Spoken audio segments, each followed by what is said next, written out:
Hello and welcome. I'm Leigh Ann Gerrans and you're watching W News, broadcasting live from the Al Arabiya headquarters. These are our top stories. US President Donald Trump pauses tariffs on Mexico for a month whilst the two countries agree a deal on security and trade. Meanwhile, tariff threats still remain in place for the EU and UK as global markets wobble. Israeli Prime Minister Benjamin Netanyahu arrives in Washington to discuss the second phase of the Gaza ceasefire. And beyond repair, government efficiency appointee Elon Musk works to shut down US aid.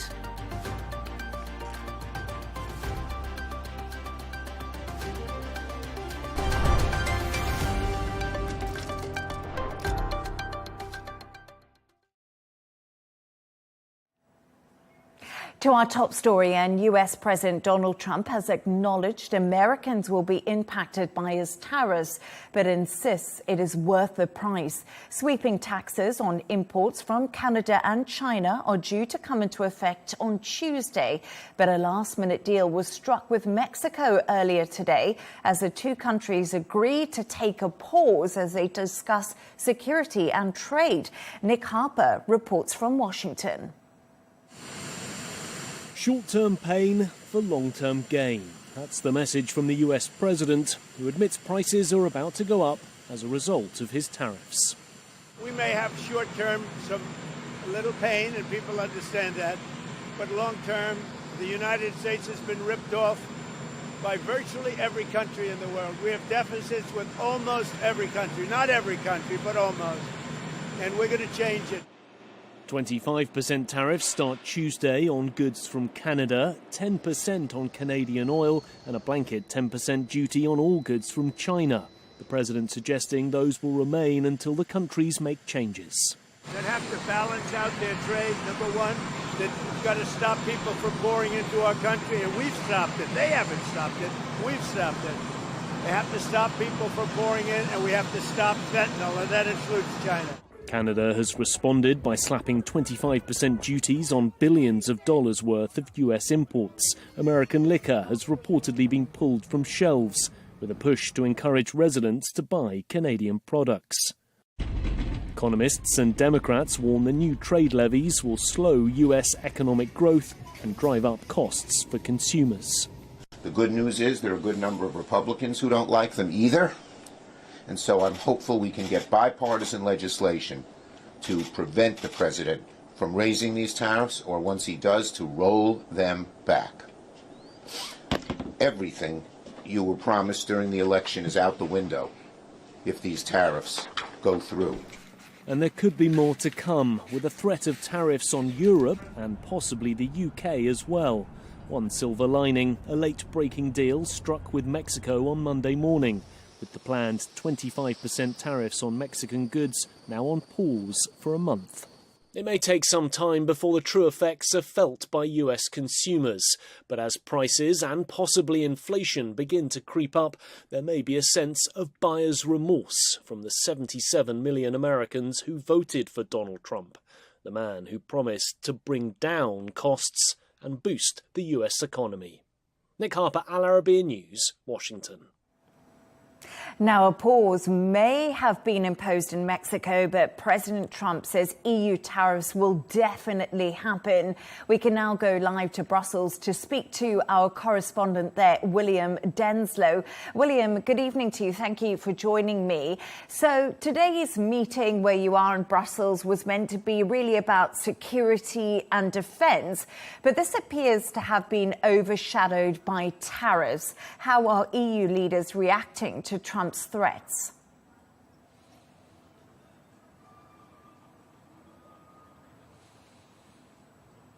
Well, there's been a rather staunch and unified message from many European leaders. We heard from Donald Tusk, the Polish Prime Minister, who said that this would be a test of EU solidarity.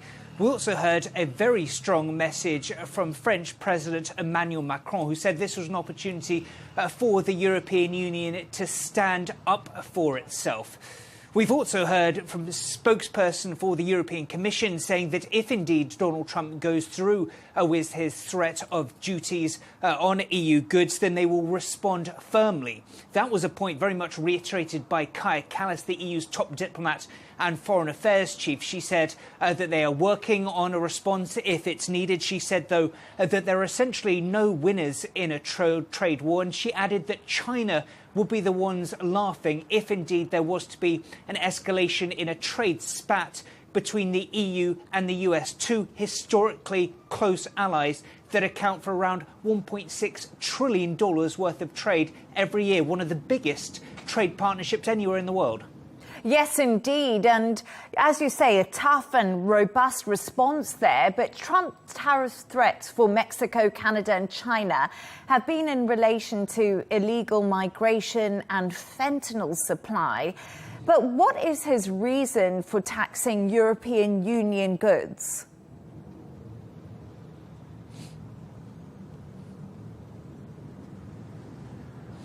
Well, this trade relationship is enormous, around $1.6 trillion per year, according to 2023's figures. But Donald Trump claims that this is a lopsided relationship. Essentially, he is saying that the EU is sending far more products to the United States. Things like European cars are all over the European market, but in response, there are very few US goods here in Europe. That is the charge that Donald Trump claims and why he wants to see this addressed. But if we look at the figures, there is certainly a surplus when it comes to EU goods.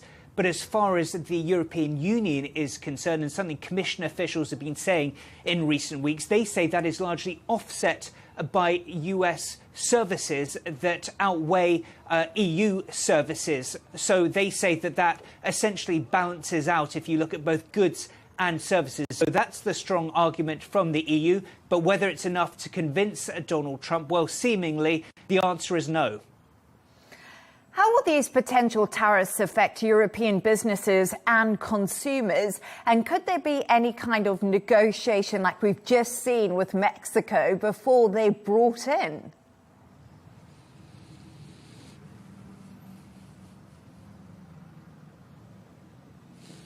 A real question is what exactly would be targeted by the Trump administration.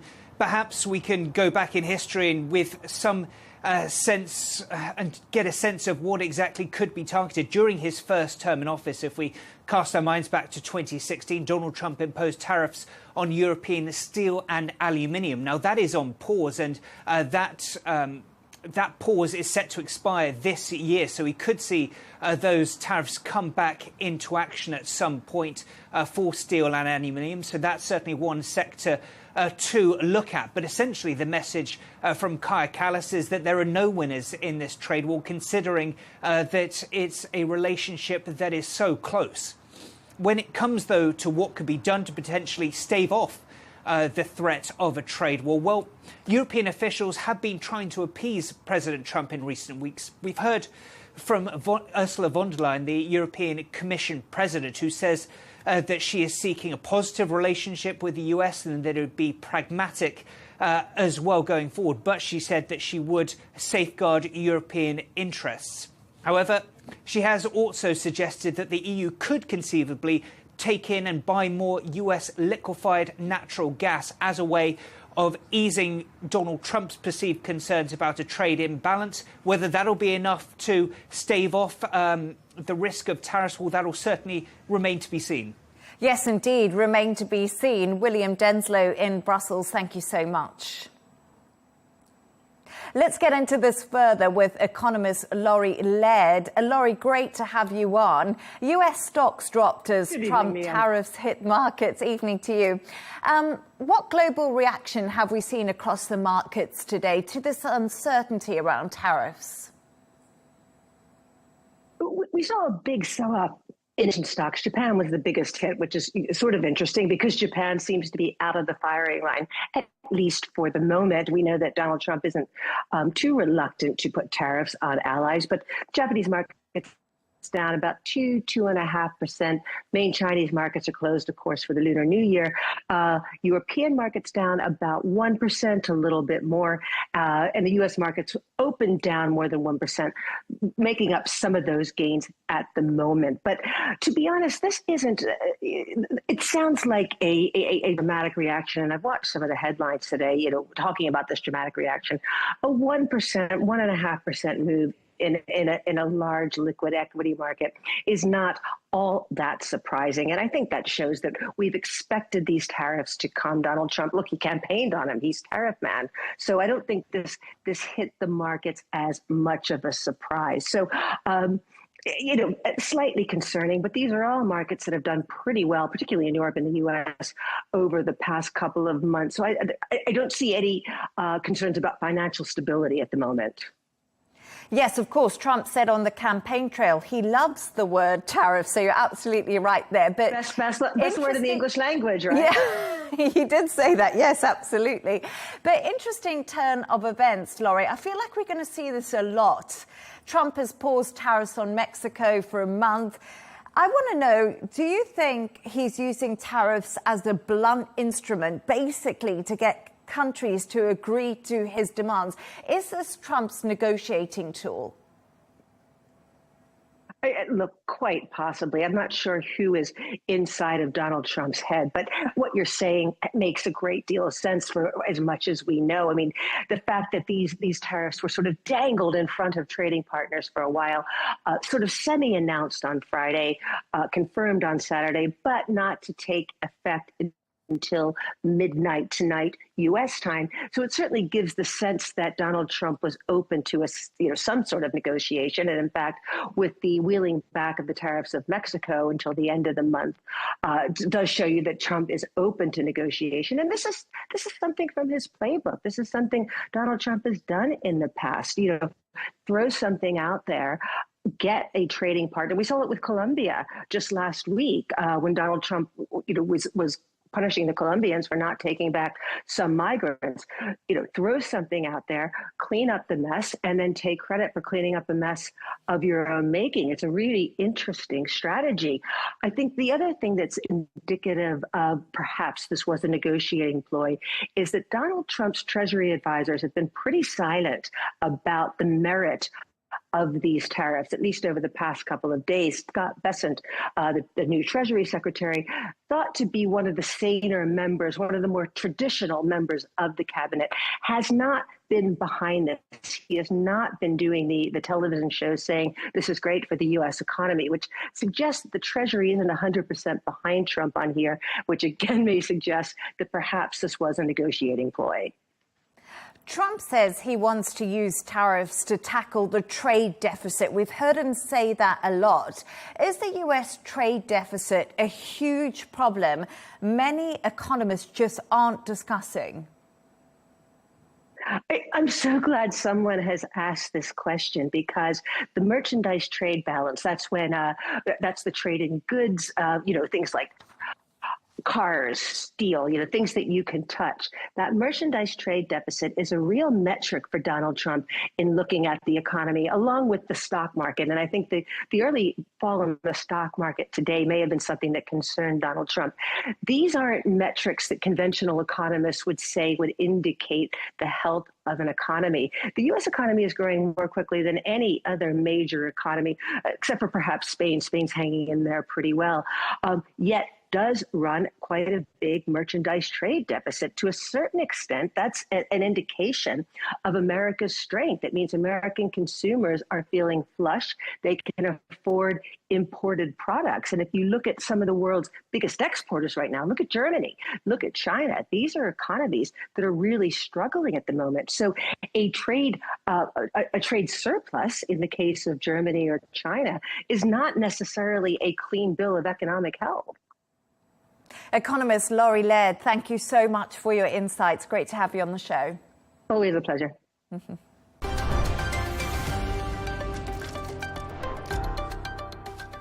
Israeli Prime Minister Benjamin Netanyahu is in Washington today ahead of his meeting with President Trump tomorrow. The two leaders are expected to discuss a second stage of the ceasefire in Gaza with Hamas. It'll be Trump's first meeting with the foreign leaders since he returned to the White House last month. Earlier today, Netanyahu met with Trump's Middle East envoy, Steve Witkoff.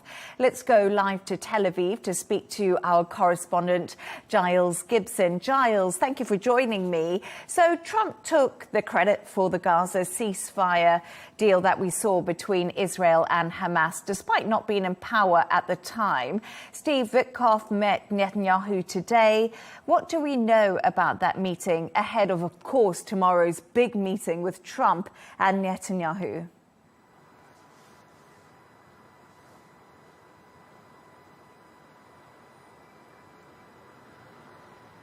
Not a lot of details out there about this meeting between Netanyahu and the US Special Envoy for the Middle East, but what we believe is going on is really that they're just preparing the ground ahead of that all-important, closely watched meeting between the two leaders, Netanyahu and Trump, on Tuesday. Remember that this is now the 16th day of the ceasefire between Israel and Hamas, and that means that, according to the agreement, negotiation talks are supposed to start in terms of how to move from this first phase of the agreement into the second phase. What we've been hearing from the Israeli Prime Minister's office is that they see this meeting between Netanyahu and Witkoff as really the start of that process.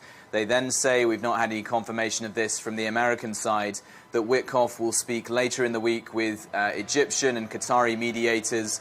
Before then, at some point, the Israelis will agree to sending an actual delegation to take part in sort of physical talks. We believe, once again, those talks could happen in Qatar, as they did to arrange the first phase, the initial agreement between Hamas and Israel. We've seen 4 rounds of hostage and prisoner exchanges so far, lots of them chaotic scenes. What are we expecting from the second phase of the truth? As you said, those talks are expected to start. We know, Giles, the ceasefire has been extremely fragile.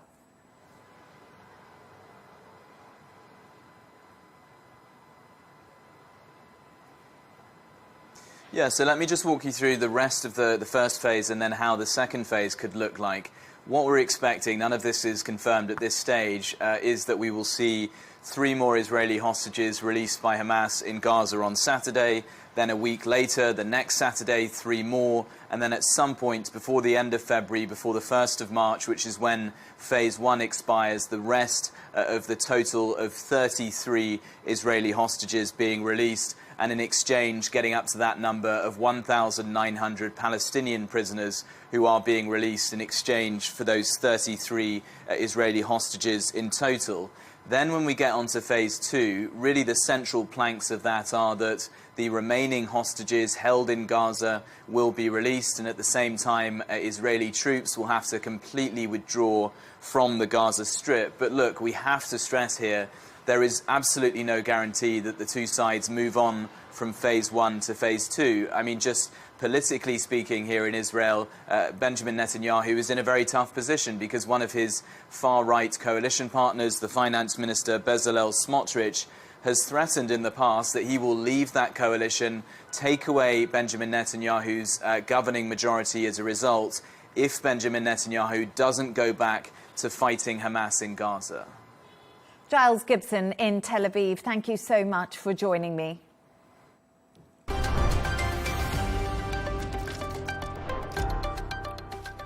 Let's take a look at some of the other stories making the headlines today.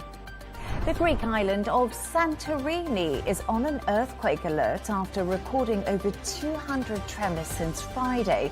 There have been no reports of damage or casualties so far, but authorities have closed schools and advised residents to stay away from ports and to drain swimming pools. 19 people are dead after a car bomb explodes in Syria. The explosion killed mostly female farm workers in Manbij, where Kurdish forces are reportedly battling Turkey-backed groups. No one has claimed the attack. The US Secretary of State has demanded Panama ends China's influence on the Panama Canal. Marco Rubio says Washington will take measures if the Central American nation does not take action immediately. And Beyoncé has won Best Album at this year's Grammy Awards. The singer was recognized for her work on Cowboy Carter. The Texan had been nominated for the same award 4 times before.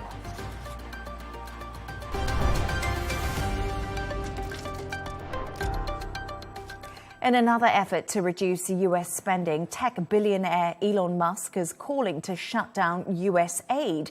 Musk, who is in charge of President Trump's Department of Government Efficiency, says the US Foreign Aid Agency is beyond repair, and it's believed Trump has agreed with Musk.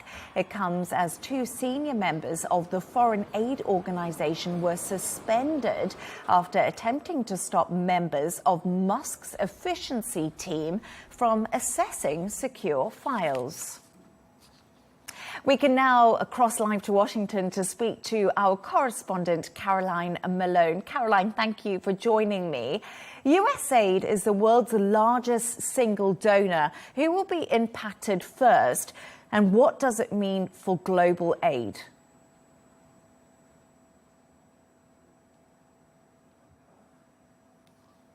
Absolutely. Well, directly already a number of the 10,000 people that work for USAID from the United States and then work as contractors globally have clearly been impacted by this very sudden action in which access to their offices went down. They were told to work from home on Monday, a lot of them being sent emails suggesting that they don't have future jobs and they're being offered resignations.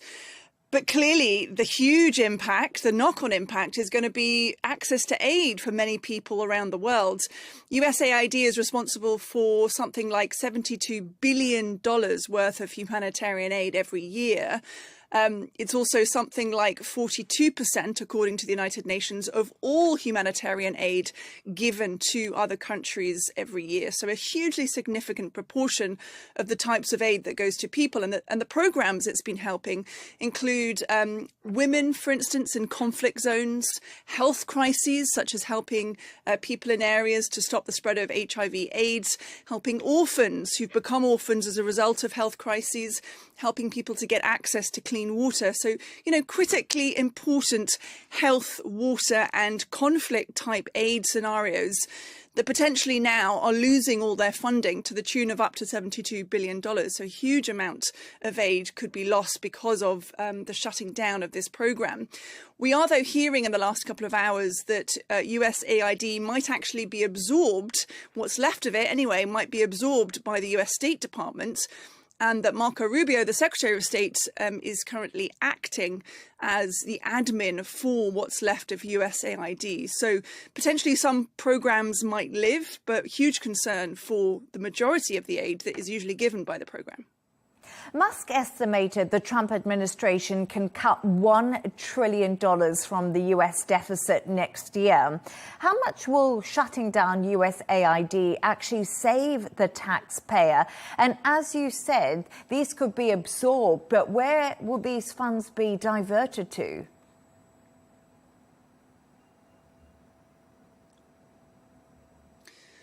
Well, that's right. So, we're talking up to $72 billion that's currently spent approximately every year by the US on these types of aid programs. So that amount of money could be saved. But essentially, what President Trump and what DOGE, led by Elon Musk, is trying to do is reduce government spending because the US is in debt as a result of it, increasing debt every year.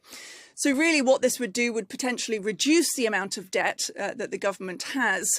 And it's a huge problem overall for President Trump because he has campaigned on reducing government debt. He's campaigned on reducing government spending.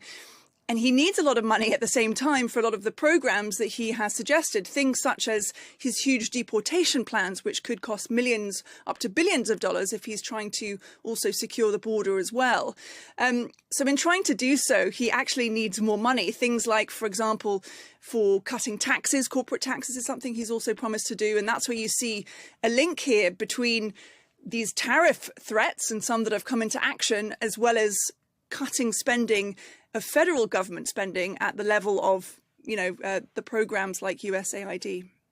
There have been some raised eyebrows over Elon Musk's assets to classified information, Caroline. Is this a gross abuse of power by an unelected bureaucrat, which has been suggested?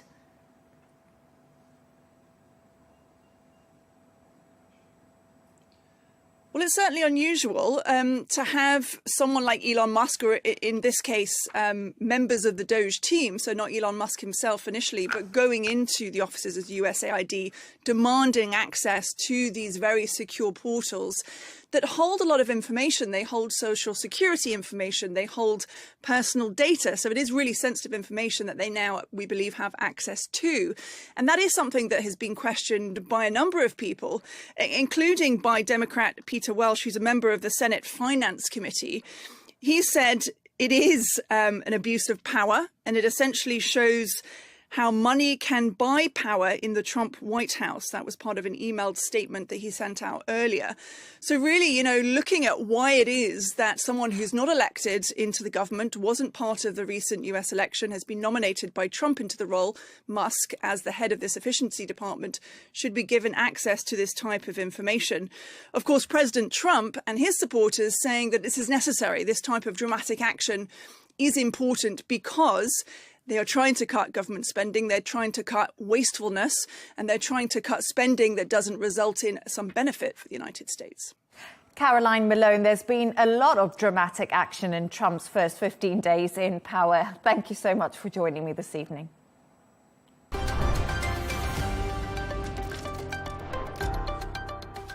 Let's take a look at the top business news. Bitcoin has slumped to a 3-week low as the risk of a trade war spooks investors and causes a sell-off across financial markets.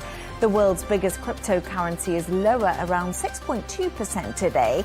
Smaller cryptocurrency Ether has lost nearly 25% in value since Friday. Chinese app Shein has relaunched in India 5 years after it was banned by Delhi. The firm, Reliance Retail, has entered a long-term licensing deal with Shein's parent company to sell products manufactured in India on the platform. The fashion giant's re-entry into the Indian market comes with strict terms, which include saving all data within the country. Turning to sport now, the former president of Spain's Football Federation, Luis Rubiales, arrived in court today accused of sexual assault for kissing the player Jenny Hermoso. The Spanish female forward has appeared as a witness after accusing Rubiales of kissing her without her consent on the World Cup medal podium. Rubiales denies the charges. And Aston Villa have completed the loan signing of Manchester United forward Marcus Rashford. The 27-year-old has joined on a deal until the end of the season, which includes an option to buy him for £40 million. Rashford joined Manchester United's youth squad at the age of 7.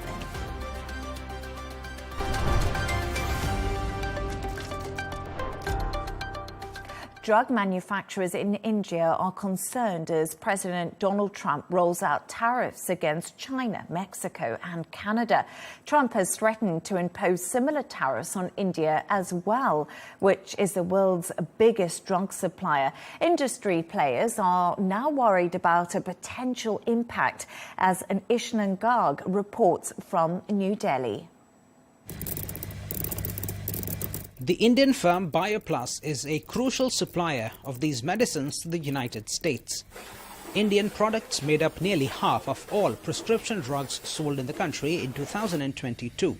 BioPlus is now worried that if President Donald Trump acts on his campaign rhetoric of imposing tariffs as high as 100% on Indian imports, it could drive up manufacturing costs by 20%. The U.S. is expected to be our largest market going forward. To that extent, it will have an impact on BioPlus. Or any of the large Indian pharmaceutical companies have a large investment today or a large revenue stream today in the United States. So yes, we will all be impacted. A more long-term concern for Indian firms is America's new Health Secretary Robert F. Kennedy Jr. who has promoted ideas of holistic healing over modern medicines. He has also criticized vaccines, even reportedly asking the US Food and Drug Administration to deny approvals to COVID-19 shots during the pandemic. Indian drug companies, who churn out more than half the world's vaccine supply, are now worried about substantial changes to the US's regulatory and drug approval policies. If you attend global pharmaceutical congresses and conferences, all they do is talk about is our friend Mr. Kennedy and how disruptive he could potentially be. There is some glimmer of hope, though, as the US looks to reduce its reliance on Chinese imports, offering Indian firms a chance to fill the gap. Though Indian medicines also use Chinese ingredients, America's pivot away from China-made drugs is already benefiting Indian companies, according to experts. India's overall pharma exports to the US rose 15% to $8.7 billion last year. Experts say India's contract drug manufacturing business could benefit from the US's Biosecure Act 2024, which prohibits procurement from some of China's biggest drug makers by 2032. India is also moving from the generic drugs to novel drugs, and there are a lot of drugs being off-patented in the US. Huge opportunity will come into India's way. We are targeting export of $100 billion by 2030. BioPlus says constant innovation could help them overcome uncertainties in the long run. But for now, they, like many other Indian pharmaceutical companies, are bracing for potential disruptions under Donald Trump's second term in office. Ishan Garg, Al Arabiya News, New Delhi.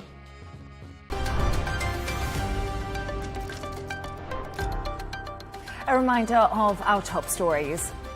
US President Donald Trump pauses tariffs on Mexico for a month whilst the two countries agree a deal on security and trade. Meanwhile, tariff threats still remain in place for the EU and UK as global markets wobble. Israeli Prime Minister Benjamin Netanyahu arrives in Washington to discuss the second phase of the Gaza ceasefire. And beyond repair, government efficiency appointee Elon Musk works to shut down USAID. And that's all from us on W News. Thank you so much for joining us. A special interview with Manolis Kellis, Professor of Artificial Intelligence and Computer Science at MIT. That's coming up next. And of course, don't miss Tom Burges Watson with GNT. Good night and thank you for joining me.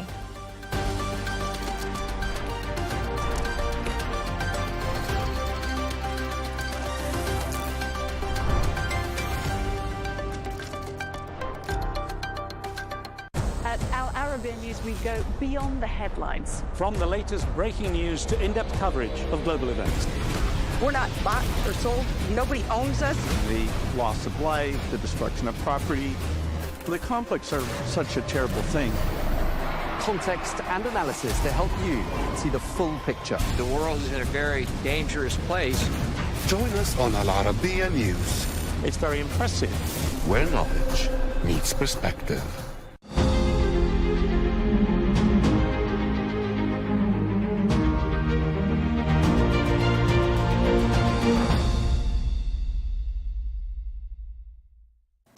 Hello and welcome to this special interview on Al Arabiya News. I'm Joanne Soria. Artificial intelligence is changing the way we live, work, and even think. From self-driving cars to chatbots that can hold human-like conversations, AI is no longer science fiction. It's our reality. But what does this mean for the lives we're living now and for our future?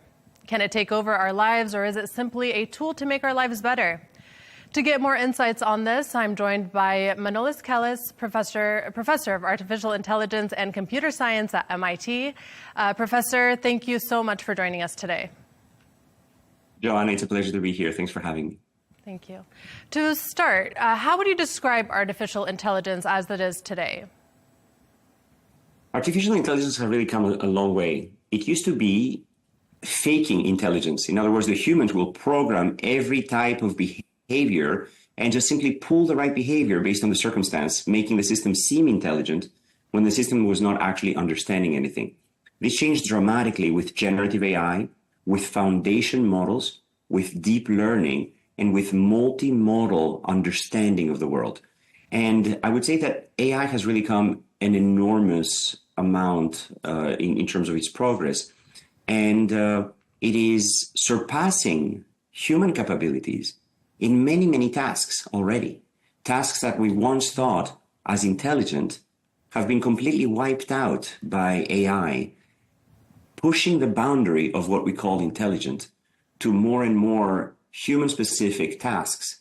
And therefore, the definition of artificial intelligence has changed to match the growing capabilities of these computer neuronal systems.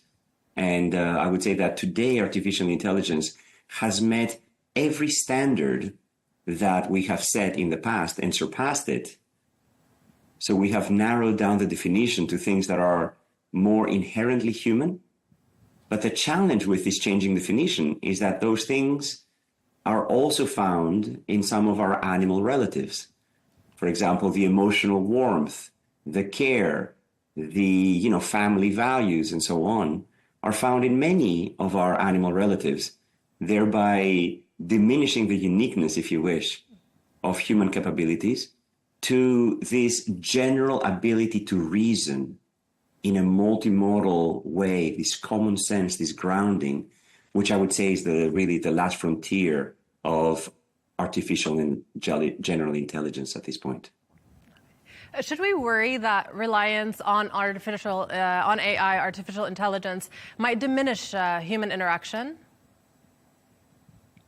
I would say on the contrary. Right now, humans are spending an enormous amount dealing with mundane tasks, dealing with paperwork, dealing with minutes from meetings, dealing with, filling out tasks that are quite mundane. By having AI agents and avatars being able to take care of those tasks, of the more professional, the more mundane, the more, systematic and brutal and repetitive, you can now free up human creativity for more challenging tasks that really require this general intelligence that we still are unique in having. But at the same time, it can free up people to spend perhaps a little bit more time with their families, a little bit more time taking care of the elderly, taking care of their children, spending time with their loved ones. So I think that by automating a lot of the needs of our time at our work and in other sort of more mundane tasks, we can actually free up more of our time for more human interactions. And therefore, it can be a net positive thing. Now, the question is, when I meet with my students, what matters more? Does it matter more that I give them solid advice about their own work and their research? Or does it matter more that it's the physical me? Because if I train an avatar based on thousands of hours of interactions with my own students, and it is able to give very good advice that can sort of untangle them in their own research based on whatever problems at hand, based on my own thinking and philosophy about how we do research and my own advice that I've given to many other students before, and it's able to pull this advice selectively for the problem at hand, then one could argue that I'm limiting human interaction, but one could argue also that I can be available for hundreds of students instead of the small number that any one professor can supervise at a time. So it's a trade-off. So would you say AI has the potential to enhance human values, or could it risk eroding them?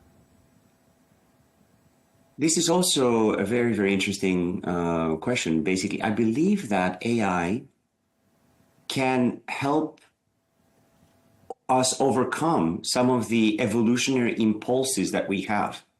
Humans have evolved from our relatives that are still around us. Like basically, we share many common principles with all of the animal kingdom.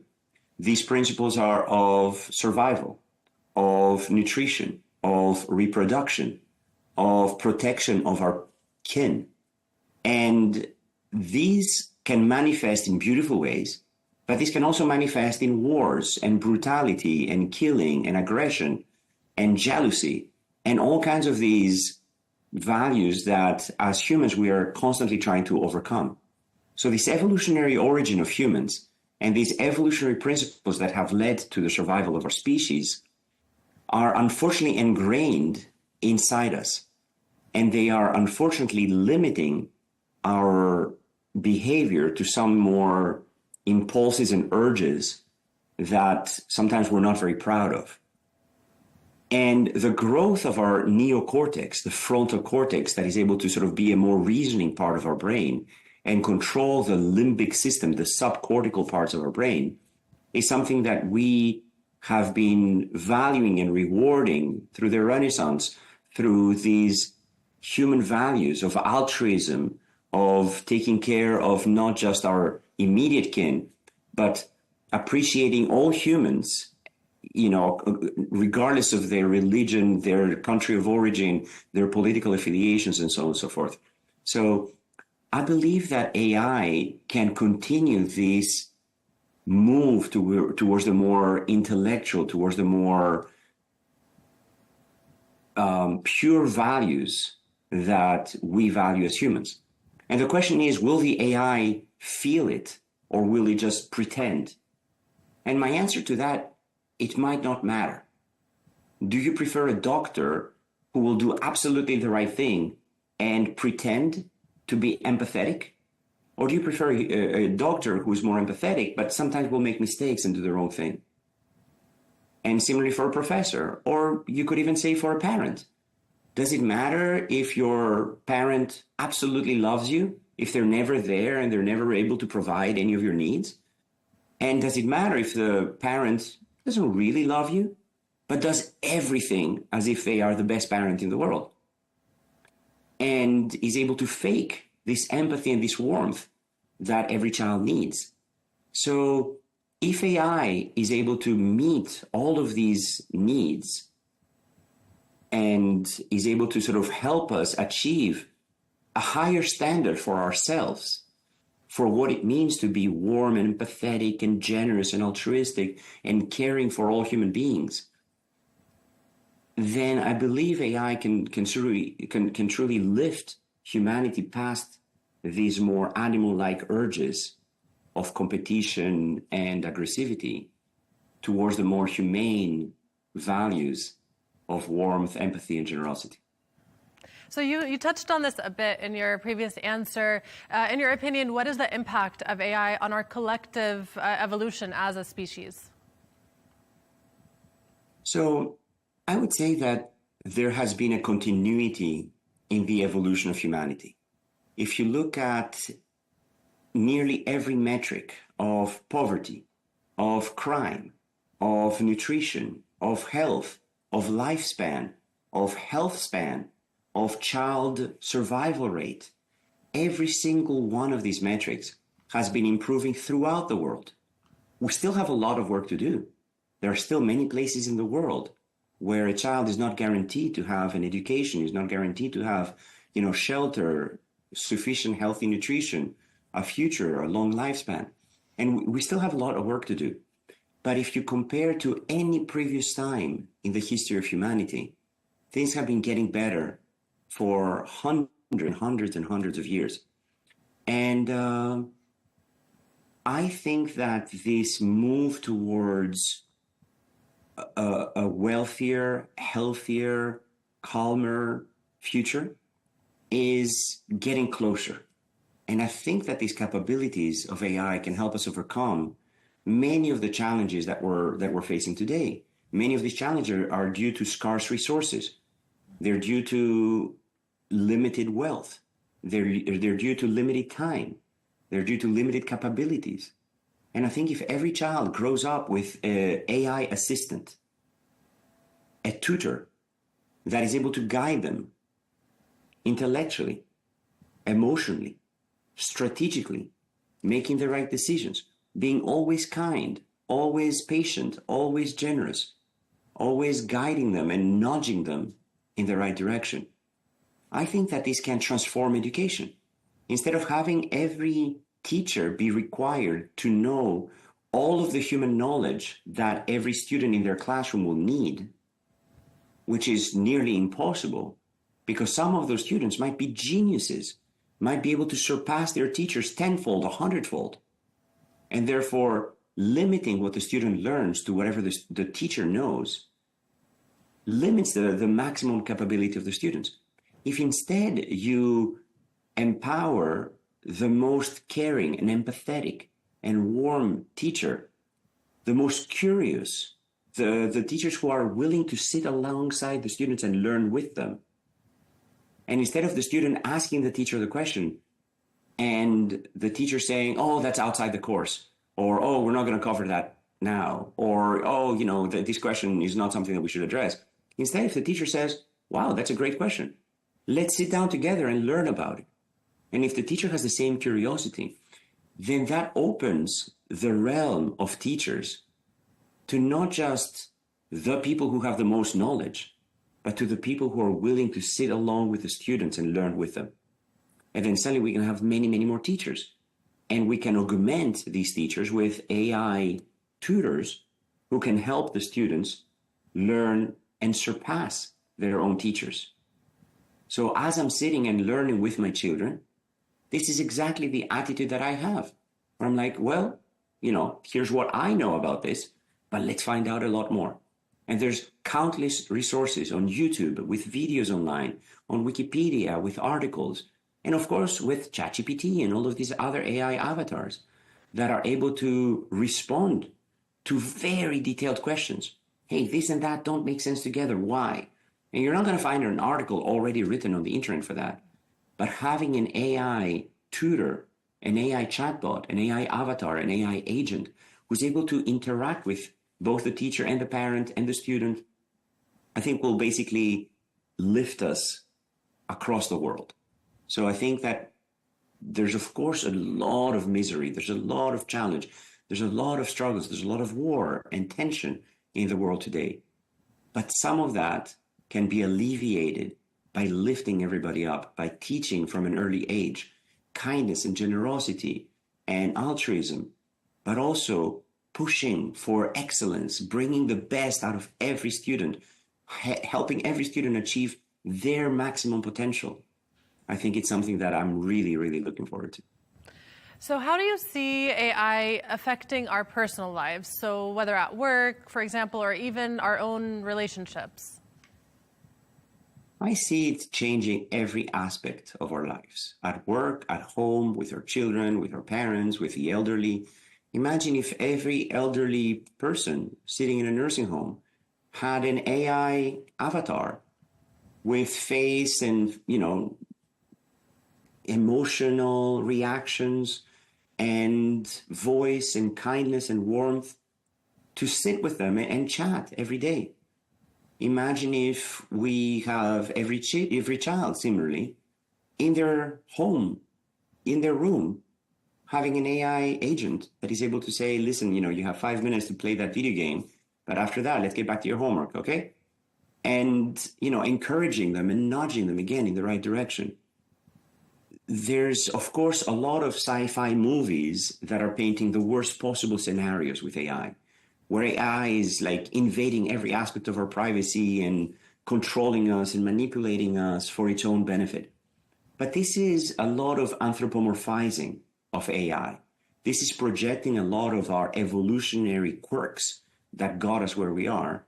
These, you know, egocentricity and this, you know, self-preservation and this competition and this sort of protection of kin at the detriment of others that were absolutely necessary to our own evolution and to us making it so far. But AI doesn't have to have these needs. AI doesn't have a self. AI doesn't have this evolutionary strive for survival, for domination, for ruling, and so on and so forth. And it is up to us to choose whether we want to program it into the AI or not. But it's not going to come up with it on its own if we limit the capabilities of AI systems to answer tasks that are provided by humans, then the only thing that we need to worry about is the humans. And of course, the question is, well, won't humans use AI for malicious goals? The answer is absolutely yes. This is part of human nature. There are people who will have nefarious goals and who will use AI for either evil or for something that they think is good, but others will perceive as evil. And to that, I say, well, it comes back to the presence of any type of tool. In other words, being able to have more and more powerful computers, more and more powerful, nuclear power, more and more powerful, mobility and vehicles and so on and so forth. All of that is part of the technological progress. And a knife can be extremely helpful in, everything, in using, cutting your food, in, opening boxes and all kinds of other stuff. But it can also be a very dangerous weapon in the hands of the wrong person. And a knife can kill a person, but that doesn't mean we should outlaw knives. What we should do is provide protection against people who will want to use them for harm. And it's the same thing with AI. We need to have some barriers that will prevent the AI from, carrying out malicious, tasks. And we need to also have multiple types of AI and multiple AI systems that will basically, serve as shields against each other.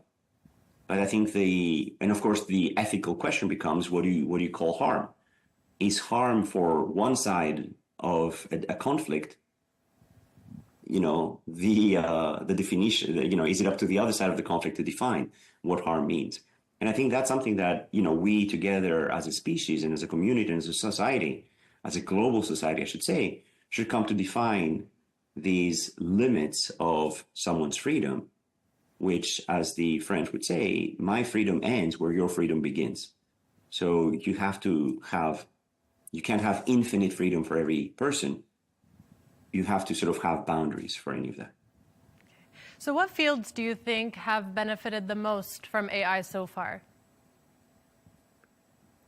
The list is countless. It's extraordinary. I think every aspect of science is extraordinarily benefiting from AI right now. So we're able to understand the language of DNA. We're able to understand the language of protein folding, of chemistry, of patient states and patient trajectories. We're able to understand medicine and healthcare interventions at a level unprecedented in the history of science. And in my daily work, we're using AI to bring together all of these different facets of biological function, of medical intervention, of disease manifestation, progression, and onset, and of treatment, again, design, production, and administration, to be able to advance human health at a level that is unprecedented. And I see AI's impact on human health and on the human condition as one of the longest lasting impacts of AI, and perhaps one of the greatest changes that our species will undergo, to be able to take care of the human body, of the human mind, of the human brain, of the human physiology, human immune system, and so on and so forth, at levels that are unprecedented and unimaginable right now. So we're able to uncover the pathways and the mechanisms underlying every aspect of human disease, understand interventions that can modulate each of these processes to restore health and sometimes surpass what we call healthy now with super health and super longevity and so on and so forth. And I think that this will be extraordinary. Beyond just medicine, health, biology, chemistry, there, manufacturing, architecture, climate, food production, animal welfare, and all of these things are areas that AI can and is truly having an enormous impact. So I think that every aspect of science, engineering, manufacturing, design is absolutely touched and reshaped by AI. I want to talk to you a little bit about AI in education. Some students are using AI tools in an ethical manner. You did mention this earlier, to learn more, to see more information that's not available in the classroom, for example. But some have been using AI to do their own assignments or even write research papers for them. How is AI affecting education in that way and the future of graduates and even professionals in various fields? This is an enormous concern. And one possibility is that the types of assignments that we give to students are so complex that using AI is part of the only way to solve them. Namely, being able to use critical thinking, being able to sort of reason your thoughts, being able to use this, use all of these capabilities to go far beyond what any student their age would be able to do.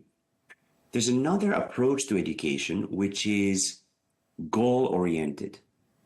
Namely, I'm currently working with about 40 high school students across the world, including the Middle East, where we are designing the next generation of AI systems. And those students are programming at the level of engineer with 20 years of experience. And every one of these students meets with me multiple times a week. And they work together as a team to advance the state of the art of data science and medicine and AI. And of course, I tell them, use ChatGPT for everything. And they're able to, of course, use ChatGPT, but it takes a huge amount of human reasoning to figure out what exactly I should ask the AI to help me with. And those students are 16 years old and achieving things that a 40-year-old engineer would be very proud of achieving week after week after week. So if we change education to be more goal-oriented and project-driven, where they have a goal, they have a mission, and they're doing their learning on the way to that mission, then AI becomes a friend, not a cheating tool. AI becomes a necessary ally, not the easy way out. Now, there's another aspect, of course, where they have to learn some basic foundational tools. You can teach them in the classroom with traditional approaches and an essay that they go off and read, and write at home. Or you could make the AI part of that solution. You could basically say, hey, what are the top 3 thoughts that come to mind? Bang, bang, bang. Listen, like 1 and 3 are very reasonable, but 2 is a little off topic. Can you think of a couple more? And then the student will sort of interact with AI and say, yeah, you're kind of right. What about this and that? They're like, yeah, that's good. But can you combine them perhaps in a more interesting thing? Okay, now let's structure your essay. Remember, the first thing that you need to do is come up with an outline. Can you come up with an outline? And then you do that. And then the AI becomes the tutor working with the student at home rather than the cheating tool. Oh, can you please write this essay for me?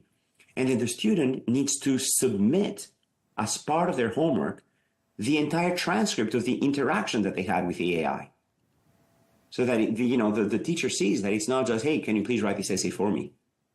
And then suddenly you're able to augment the student experience to go beyond what was previously possible. And you have this tutoring happening throughout. And of course, there are ways to monitor the interactions of a student with the AI system. And, the parents have to sign off on this, and you have to, have certain controls on the computer, on the account, etc.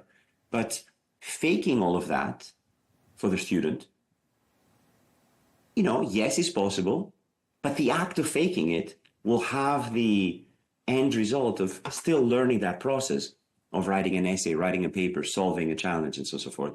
And I think that we need to also prepare students not for a world before AI. We need to prepare students for the world today.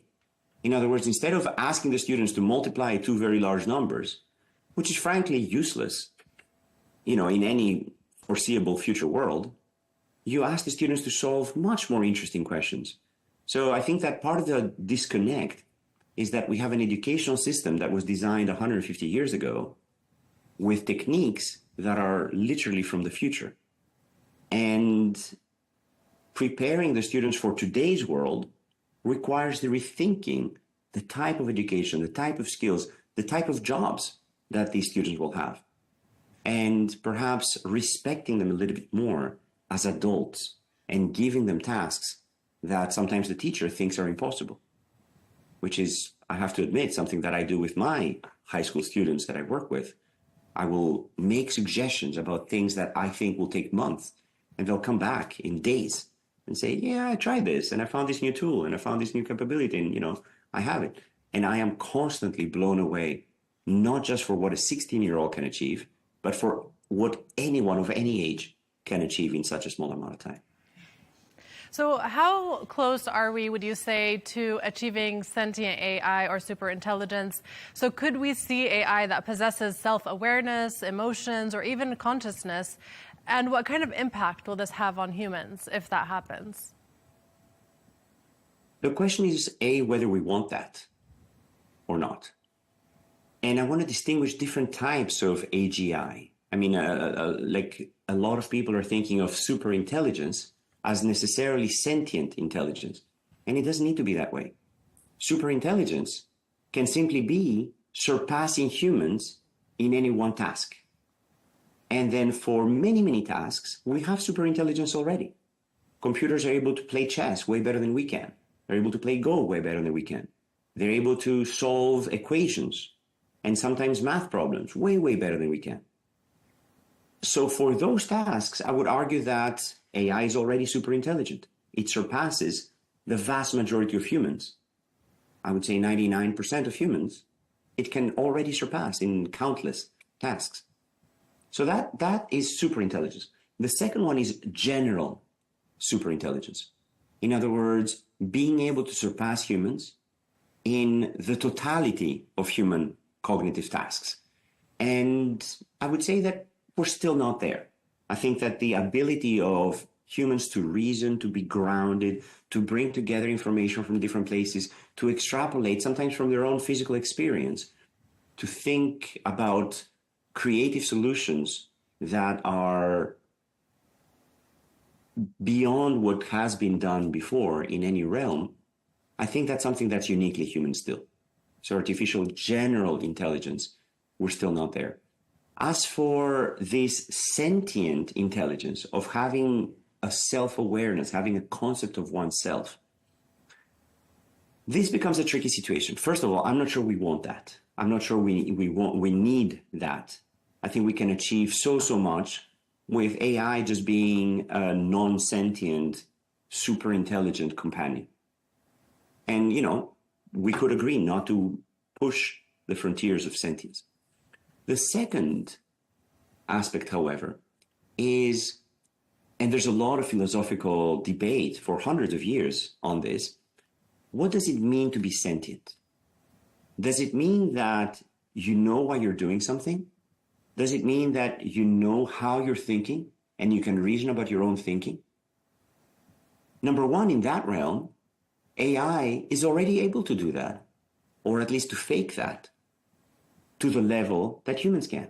You can ask AI, hey, why were you thinking that? And it will reason about its own reasoning, similar to how humans reason about their own reason. But now the question is it faking it? But to that I will answer, are we faking it? And there's a lot of evidence that we are faking it. There are cases of humans with a severed corpus callosum, which is the part that connects the two hemispheres of the brain. When we say about our frontal cortex or about nearly every part of our brain, of our neocortex, is actually there twice. And if you sever the connection between the two halves, each one can reason somewhat independently.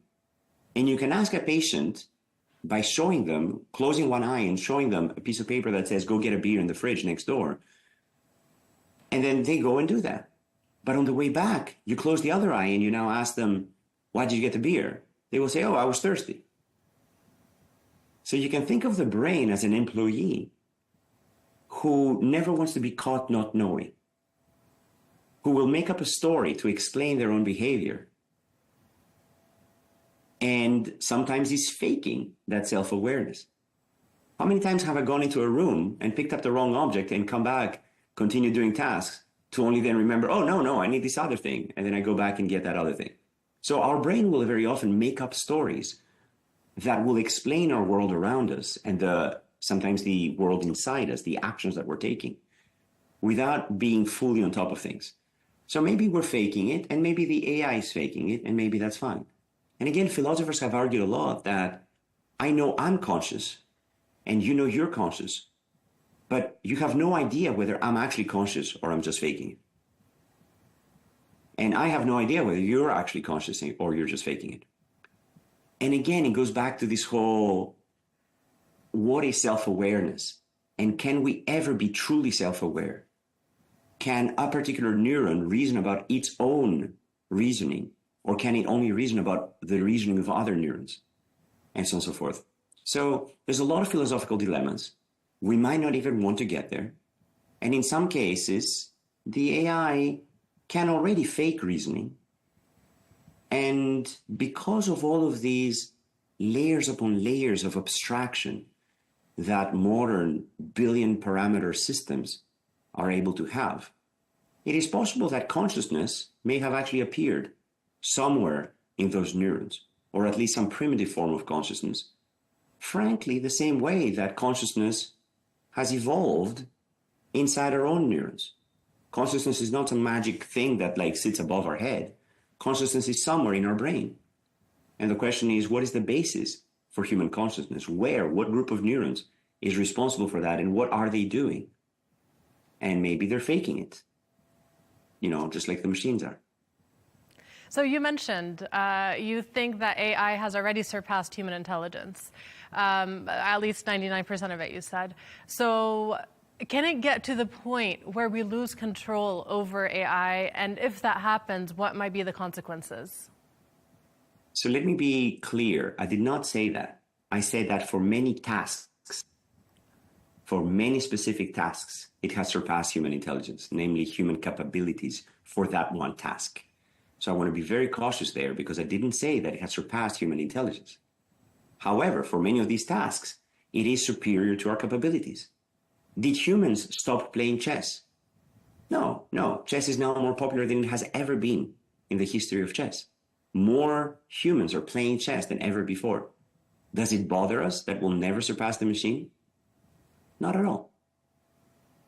So you can think of chess as one of those activities that is training the human mind for strategy, for reasoning, for long-term planning, short-term gains, making a mental model of the opponent, of what they're thinking, of how they're attacking, of being able to distribute resources, being able to sort of have multiple goals, short-term and long-term goals, being able to sort of have distractions and so on and so forth, which frankly train young children to achieve many of the things that they will need as adults.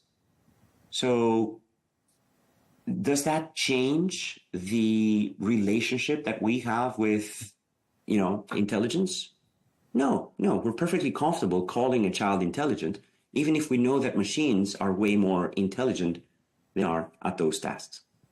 Now, your question is also, when AI surpasses human, perhaps general intelligence, will it want to take over? Will the Skynet of the Terminator series become self-aware and want to destroy us? And again, the question is, number one, do we want to encode this type of self-awareness? Do we want to program it to achieve self-awareness, which I'm not sure is a necessarily needed goal?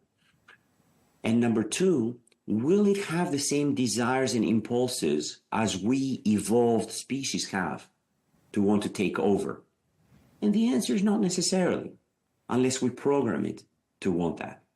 So what I would say is that, yes, it's absolutely a risk that malicious goals can be achieved with the help of AI, but that there's always a human in the loop. It's possible that AI will surpass us in many, many individual tasks. It is possible that AI will also surpass us in general intelligence. And in terms of self-awareness and wanting to, eliminate and destroy humans, I would perhaps refer you to the Matrix trilogy of keeping humans around because they're kind of interesting and they can think outside the box and they can, maybe surprise us sometimes. and these syllogisms that Agent Smith has, speaking with Neo, about the machine, trying to figure out what it is that humans really want. And it comes down to that choice of, humans. But again, there's philosophical discussions about whether we truly have choices or whether those choices are in fact the result of circumstances, whether you can predict human choices in the short term, but you can't predict them in the long term, whether by the time we're consciously making a choice, our brain has already chosen and we're just executing that choice. So anyway, there's I think a lot of philosophical debates. I don't have all the answers, and I don't think any of us has all the answers about where this balance lies between humans and machines in consciousness, in the goals, in volition. Maybe the desire to take over is not necessarily a product of evolution. Maybe any sentient entity sufficiently powerful will decide that humans are a nuisance and they're not even entertaining, like Agent Smith would think. And, maybe in order to answer all of the questions in the universe, the AI will need to eliminate humans first because they're, standing in the way. But I can imagine a scenario where after it has conquered all of humanity or enslaved them or sort of created the matrix, the AI basically realizes that, okay, now I know every answer in the universe. I am kind of bored. I wish that humans were still around. So anyway, we're many science fiction movies away from this. And I think that in the near term, AI can be a force for good. I think that super intelligence in so many tasks is absolutely a goal of my research, a goal of many people's research. And I think it will be needed to elevate the human condition to levels that we have not previously reached. I think that it will allow us to achieve perhaps levels of empathy, of generosity, of altruism that we have never before seen, levels of education, of growth, of kindness, of taking care of the elderly and of our loved ones that, again, have never been before achieved. And I think that having an AI assistant for every working professional, having an AI tutor for every student, having an AI, co-teacher for every classroom, I think will be a net benefit for all of humanity. We still live in a world of limited resources where, energy is not infinite, food is not infinite, space is not infinite, resources are not infinite. And therefore, human conflict continues. And there are, unfortunately, still so many struggles in the world. But I believe AI can be a force for lifting everyone from, the top student in the class to achieve levels unimagined before, to every student in the class to achieve what would traditionally not have been possible in terms of career, in terms of, creativity, in terms of self-fulfillment and self-instantiation. So I'm an optimist. I think that we can truly achieve a lot with the help of AI, improve the path of humanity to levels never before seen, and that we need to be very cautious about the self-consciousness part of AI, because that's the place where some of these unexpected behaviors can sometimes arise. And I would argue that perhaps we don't need self-consciousness. Maybe next time we can have AI avatar conducting an interview. Let me call the real Manolis and see what he thinks about that. Professor Manolis Kellis, thank you so much for your time and your insights. Joanna, thank you so much for the great conversation. Really enjoyed it. Bye-bye.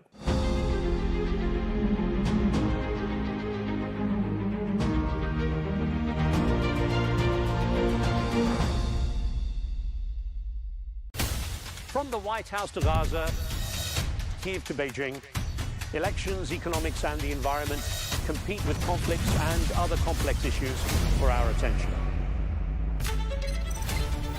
In an age of fake news, deepfake and artificial intelligence, they've got to have a vote and a say. It's important to look beyond the loudest voice to understand the truth. From newsmakers to groundbreakers, My campaign is going very well. Presidents, prime ministers, princes and peacemakers, and cultural tastemakers. As Arabs, as Middle Eastern, we're too emotional. Join me on The Rizkan Show for empowering conversation.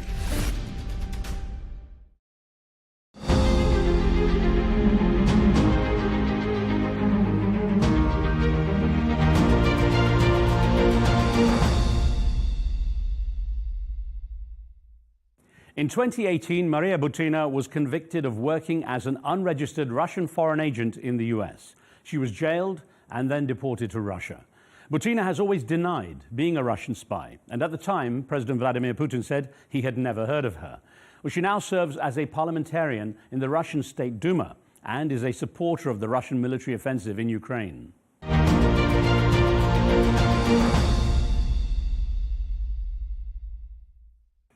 Maria Butina, good to have you on the show. Now, let's start with the latest developments in Ukraine. Following the recent round of escalation and the warnings issued by President Putin, do you fear the world is now closer to nuclear war than at any other point in your lifetime? Well, I don't know, because I haven't been in other points of our world's life, like the Cuban Missile Crisis or Caribbean Missile Crisis, depends, where you live and how you call it. But I think we are now in quite low point of the relationships between Russia and the West, and that's put the whole world in the danger. You know, the numbers of casualties are difficult to calculate, and they're disputed by both sides. But after the 1,000-day milestone was passed, how are the Russian people managing to accept the losses of their sons, and do they clearly know what the sacrifice is for? They absolutely do. And I was elected from a small region, Kirovsky Oblast, which is located in about 1.5-hour flight from Moscow.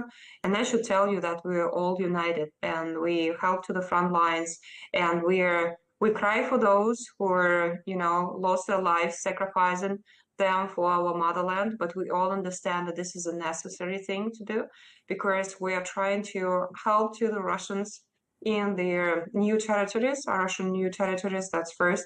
And the second, which I view very, very important, we actually are fighting for survival of Russia and the whole world, because we see that Nazism in a full scale is back, and we have to stop it. We absolutely have to stop it.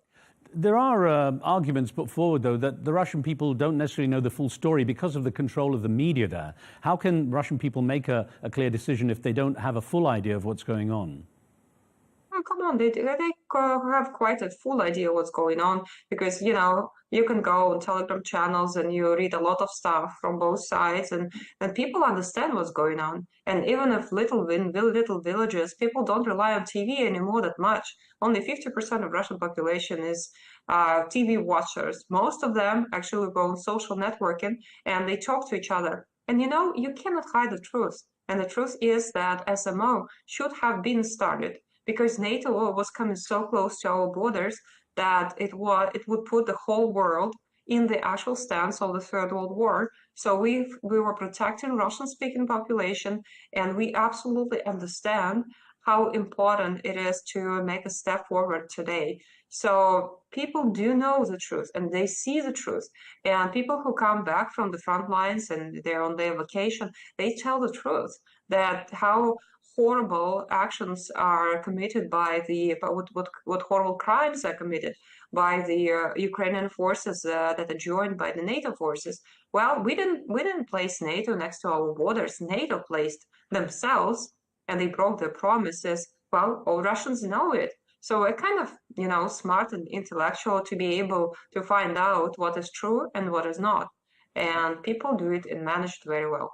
And of course, there are accusations from both sides about abuses on the battlefield. But as the new administration comes into the U.S., eyes are turning towards a peace deal. I want to get your perspective on what you regard as a fair peace deal to end the war. I don't know. Look, first of all, I don't know if the U.S. administration, the new one, is actually credible in terms of what they say and what they do. Because the last time when Trump came to power, I was living in the United States those days, and then they made me to serve prison time for actually peace building in the US, and Trump was in charge. So he was promising to make good relationships with Russia, but in fact, we had more sanctions and more diplomats expelled, and people were more and more distant, removed from each other. I mean, the US people and the Russians that had ever been. So they say they want to stop the conflict. Do they really want to do so? I don't know. And for right now, I do believe that the US is way more focused on the Israel-Palestinian situation than on Ukraine and Russia, because they clearly understand by now that Russia is going to win. There is no options, and the people they know the truth, and they're gonna fight until the last breath. I mean, the Russians, and Ukraine will lose. There is no other way. And additionally to that, now there are so many people fleeing the West, moving to Russia, that you have to be blind not to see that not just the war on a war field is lost by the West, but they also lost the war for the minds and souls of people if they're moving to Russia. Well, I know I handle this program in the Russian parliament, and I can see every single day more and more people come in with families. They just hate LGBT stuff, and they want to live and raise their families and kids in a peaceful community that which they view Russia. So we struggle now how to get so many people in, because they come and there are a lot of them, and they're investors and they have money and do all this stuff. So it's quite surprising for me. But it means the West lost the battle for the souls and for the hearts of the people as well. Well, the report of there haven't been many reports in terms of people moving to Russia on the western side. Perhaps that wouldn't be surprising. But either way, both Presidents Putin and Trump are regarded as tough negotiators. Who do you regard as the stronger of the two? And do you expect any compromise from President Putin on his objectives? I expect not a compromise, but I expect a consensus. I mean, I expect both sides to focus on what is profitable for each side, but not on the losses and compromises of which one. And I do believe that this is the only way how to negotiate. Well, first, number one thing that the US should do, they just take their selves out of Europe, because that's not their land. That's not their decision. That's not their solution. There is not their land. They had to get out and let people, Europeans, to decide themselves how they want to live, because they now press every single country in Europe, all the countries, to just follow their will, but they shall not have any power here. There is no reason, and they are just flooding Europe with their money and trying to buy politicians. That's what in fact they do. And that's not the peaceful negotiations. Whom to negotiate with? European countries, including Ukraine now, they lost their sovereignty. They cannot just freely talk anymore, which means that if you want a peaceful, a good deal, the US should step back and realize that this is not their land. Let me get your perspective, Ms. Butina, on how life has changed for ordinary people in Russia since the war began. How have the economic sanctions been felt? What impact are they having? Well, we have full grocery stores. We don't have any problems central heating. We don't have any skyrocket prices. We actually fine. The main thing that changed, and this is absolutely true, that we're all now stand together side by side, because any time when in Russia some external force is trying to push us, we become more and more united. That's what happened. So now I see a lot of patriotism in Russia, because we know that we have to be close to each other to stand against NATO. Like, that's not a secret anymore. There is no just Ukraine. This is now NATO fighting by Ukrainian lives. That's how it's called, which means that Russians do understand, and they stand by side. And now we are welcoming new foreigners who come, join us and help us. This is what's going on. This is the average mood in Russia. Yes, the hardships, but we used to live in the hardships. Look, they had it during their Second World War, the Great Patriotic War. And yeah, we know how to sorrow, but on the other hand, this is how we used to live. So by external pressure, you cannot conquer Russia. Our empire has been lost for the last ages and will stand ages to come. It's one of the longest standing empires in the world, multinational. So we're going to be okay. Hard times, but it will make us stronger. Well, so presumably the reports of increased inflation must be having an impact on the day-to-day lives and will start to test the will of the Russian people. I don't think so. They will. We have challenges on our will every single day, and because of the living and the weather conditions, so we're kind of used to go through hardships. But talking of inflation, yeah, there are hard times. People understand that, and they just work hard. And actually, sanctions open new opportunities for us because the companies that used to be very small now became big because now we don't have Western products, and they have to take the market, and they love to take the market share. And we have a lot of partners in the BRICS countries that help us, and they want to trade, and we explore new brands. So we don't suffer at all. Meaning that it's not just the US who produces all the things. It's not just Europe. Europe needs Russia because of the gas and and oil and all this stuff. Russia has all the resources in the world. Why would we suffer? Ms. Butina, I'm just looking at your past, and you lived in America for a while.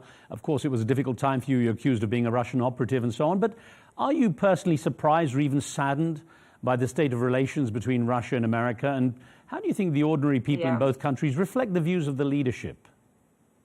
I am sad because when I came to the States, I expected the American dream to be like we saw in the Hollywood movies in the 70s and the 80s. I expected conservative America, and I expected people who just, have one wonderful yard and they have wonderful families, and America has none of that.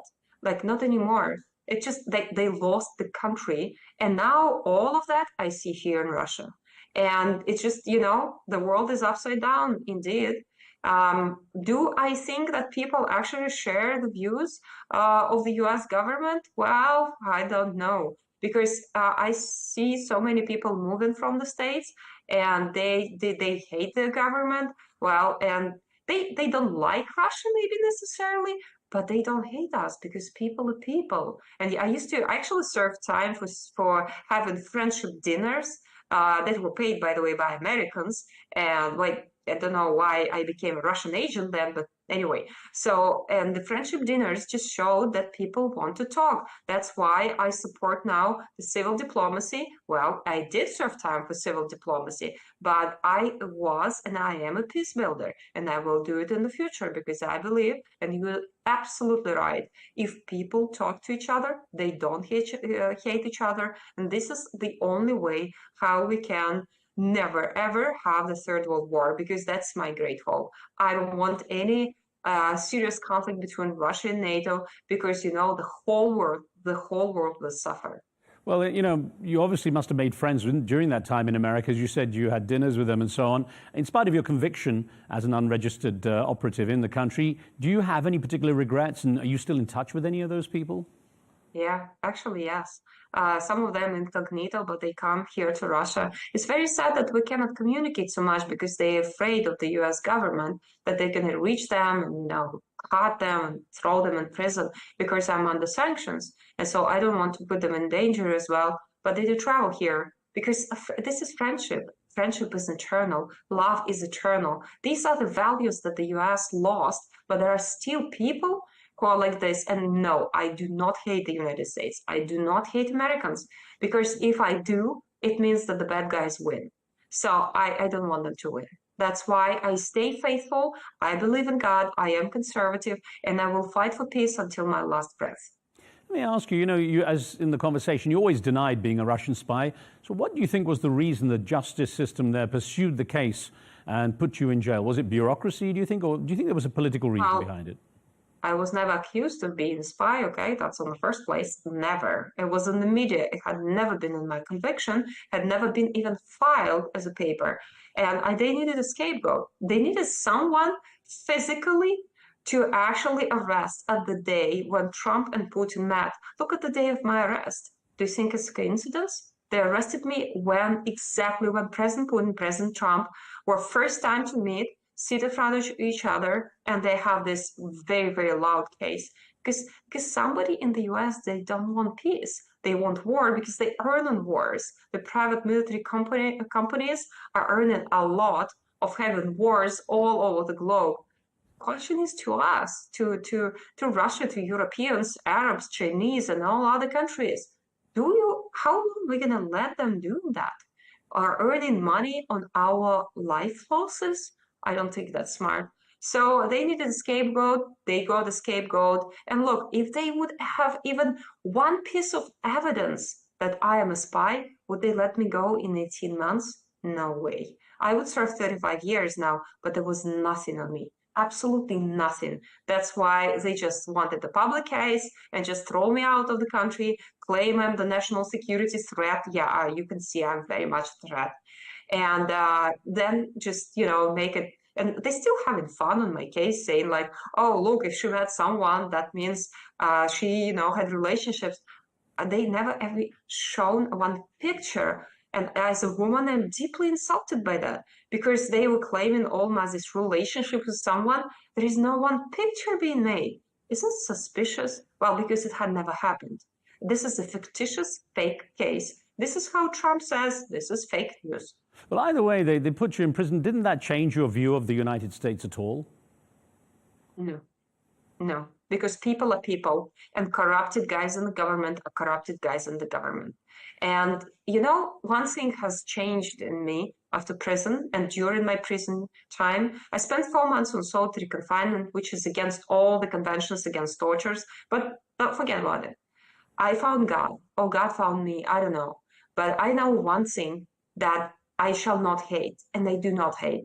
I forgive them. It doesn't mean I should forget, but I forgive them. So, and the bad guys, they will pay their price because you know what?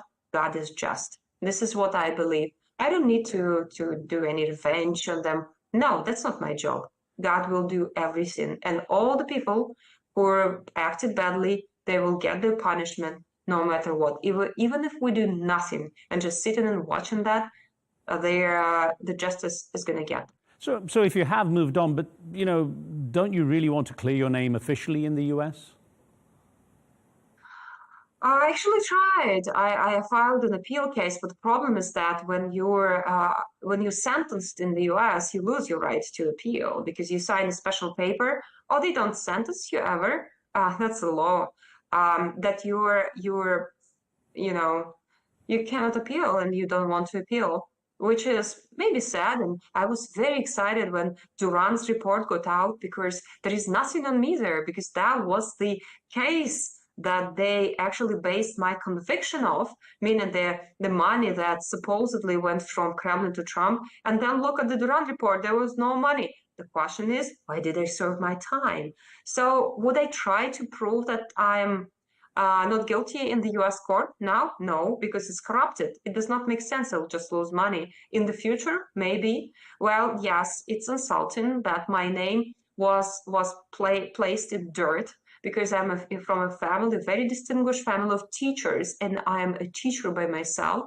I've always been a peace builder, and I teach kids. And now kids look at me saying like, oh, this is a, whatever they call her, a Russian honeypot. I've never been. And this is an insult, but there will be a day. I know there will be a day. And the history will place everything on its deserving spots. Well, of course, when you were deported from America to Russia, in the American eyes, you were seen as a spy. I'm curious, how were you regarded in Russia? I know Vladimir Putin said he'd never heard of you at the time. No, well, he mentioned my name a couple of times, but why should he? Meaning I was just a student. That's the thing. I was just a student. Yes, my country fought for me because I'm a Russian citizen, and now I am having this parliament position of fighting for those who are oppressed and are in the prisons because they are Russians. There are a lot of them. And every single person here will stand for a Russian because, we know that tomorrow you will be at this spot. And, I do my job here. I'm a lawmaker. I help to people who move into Russia from the West. That's my responsibility today, and I'm very excited to do so. I do have a lot of work. No weekend, no vacation, not because I'm suffering, but because I love my job. That's why, because I love helping people. I used to be a peacemaker. I love helping people. That's what I do today. I help people in prison, and they put me on solitary again for that. I don't care. I know what I do, and I do it for God. and people will do no harm for me because God is with me. Who are people if God is with me? Yeah, I was wondering about your visit to the Russian opposition activist Alexei Navalny in jail when he was on hunger strike. Why did you do that, and what did he say to you? He was complaining that he has so bad conditions, so I wanted to check. And I went there and I saw that he's lying. And I said straight to his eyes, and unfortunately, he didn't grant the permission to show the footage of what he was talking to me. He called me, well, I won't pronounce it because I'm a woman and I don't want this to be, public again, but he called me very bad words that is I think inappropriate from man to say to a woman, and it's unproven. He just repeated the US claims. It was insulting, but anyway, that was not my goal. I told the cameras and the camera crew from the very beginning, because look, I almost died. I went through tortures. I know what tortures are. And if I see just a sign that he's like that, I would stop it, because I would never let my country do what they did with me in the US. I lost my health. I lost my reputation, everything for doing nothing. So when I went there, I just wanted to ask how he's doing. And if he needs any help, I do help people to prisons all the time. But he was just fine. He was just cursing me out and just wanted to have, PRI on everything. And I don't know why he did it. I don't know, because I am happy to help. And it doesn't matter if you're an accuser of me, if you're, my former FBI agent, I will always help. That's my nature. And it was so horrible and painful that he was just, I don't know why he did so. I mean, I can see some of his mind. Based on what you just said, Ms. Butina, considering his reaction to you and you were surprised by his very negative behavior with you, first of all, were you surprised when he died in prison? And secondly, having found religion, did you pray for him? Because religion involves forgiveness. Absolutely. Absolutely. Every single moment. And actually, when he got sick first time after that plane flight, that was, and God will judge me if I'm lying here. Because the first thing there was a COVID time, and I remember it was in my apartment, and I was praying hard, so he gets through it, and God gave him another chance, and he went through it. And the second time, the same. I will pray especially for people who hate me, especially for people who curse me out, because I am a Jesus Christ believer. That's it. You can change it. Well, you can't explain it for a person who is non-believer. But absolutely, yes. And again, if his wife tomorrow shows up and she needs my help, I will help. If tomorrow people who curse me out and, place me in prison, throw me on solitary, are going to pray for my help, I will pray for them and I will help, because God says me to do so. It's in the Bible. I will follow the Bible, because I know that this life now is nothing comparatively to what is ahead. So I it's hard to explain the face. It's just, it is. I'm helping now here. We have a group of traditional Catholics that were, in the US called domestic terrorists in the FBI node, and many of them now moved to Russia. I am a Russian Orthodox. Why would I help them to establish here a church? They are legal now, they're registered, it's all okay. They have a little chapel now, but I want for them better conditions. I'm not Catholic, why shall I do so? Because I'm Christian. Okay? Well, so, help to a Muslim, to a Christian, to anyone who needs help. On that note, I wanted to touch a bit on your work as a politician in Russia now, and you've touched on this issue of helping people to resettle from the West into Russia. I'd indicated earlier it's not something widely reported in the media in the West, but how important is that as a project for you, and what's your real motivation for doing it? Well, my real motivation is to help people, because nothing makes me more happy. Well, you can call me selfish and egoistic, but that's what gives me joy. Helping others. When I see all these families setting up and having their houses and having jobs and their kids, step by step learning Russian language and, telling me stories about their own culture. I have this wonderful, fantastic family of Joseph Schutzman. He's an American who moved to Russia recently. He has seven kids and 3 girls. And these 3 girls asked me to translate Russian fairy tales into English. Well, I'm not great in translating fairy tales, but it's so charming. So for me, the motivation it's just the soul. Well, I don't know if my soul is pure, because I'm the worst sinner you could imagine. Well, because I have to converse all the time, because I miss stuff all the time. But you know, I just have joy when people smile and people have their lives and families and they live as conservatives, and it's wonderful.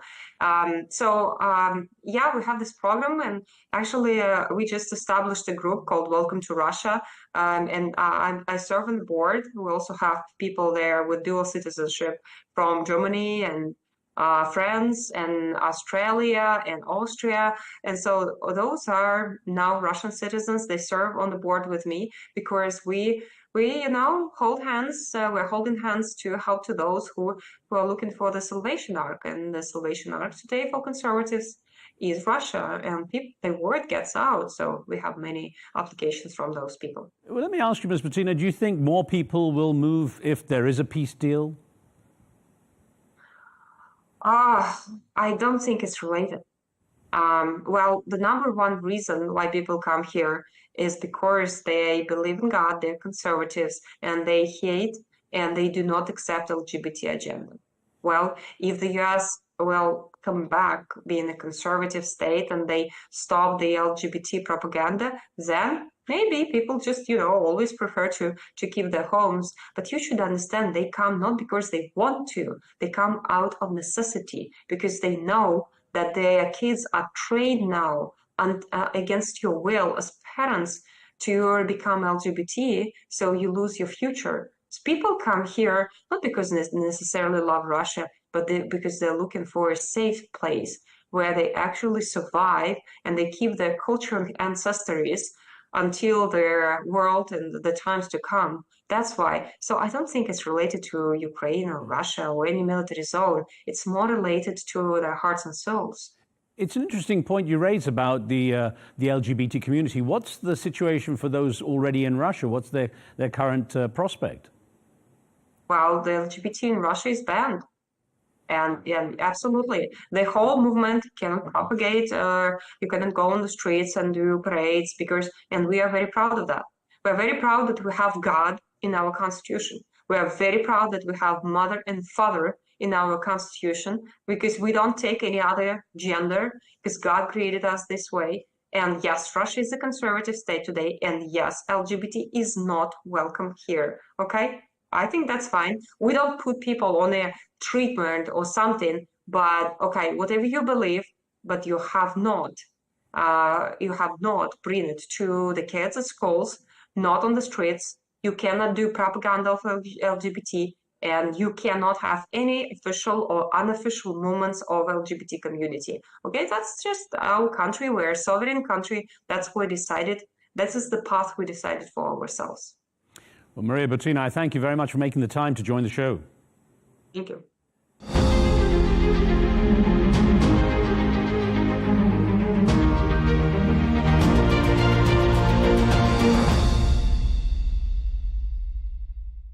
At Al Arabiya News, we go beyond the headlines. From the latest breaking news to in-depth coverage of global events.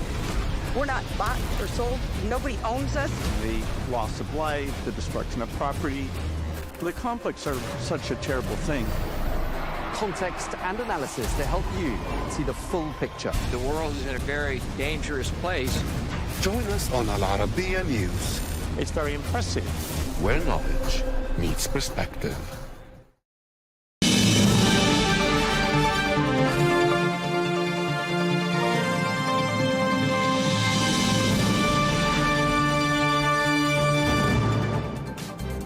Hello and welcome to Global News Today, bringing you exclusive interviews with leading experts every weekday here on Al Arabiya News. I'm Tom Burges Watson. Coming up on today's program, world leaders and world markets react to President Trump's announcement of tariffs targeting China and Canada, but Washington has hit the pause button on tariffs targeting Mexico.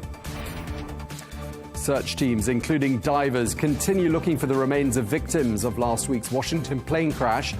Meanwhile, an investigation into this, the deadliest US air disaster in almost a quarter of a century, continues.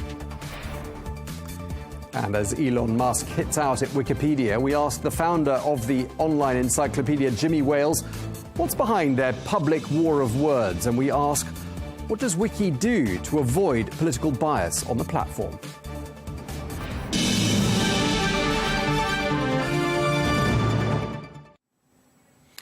Hello and welcome to the programme.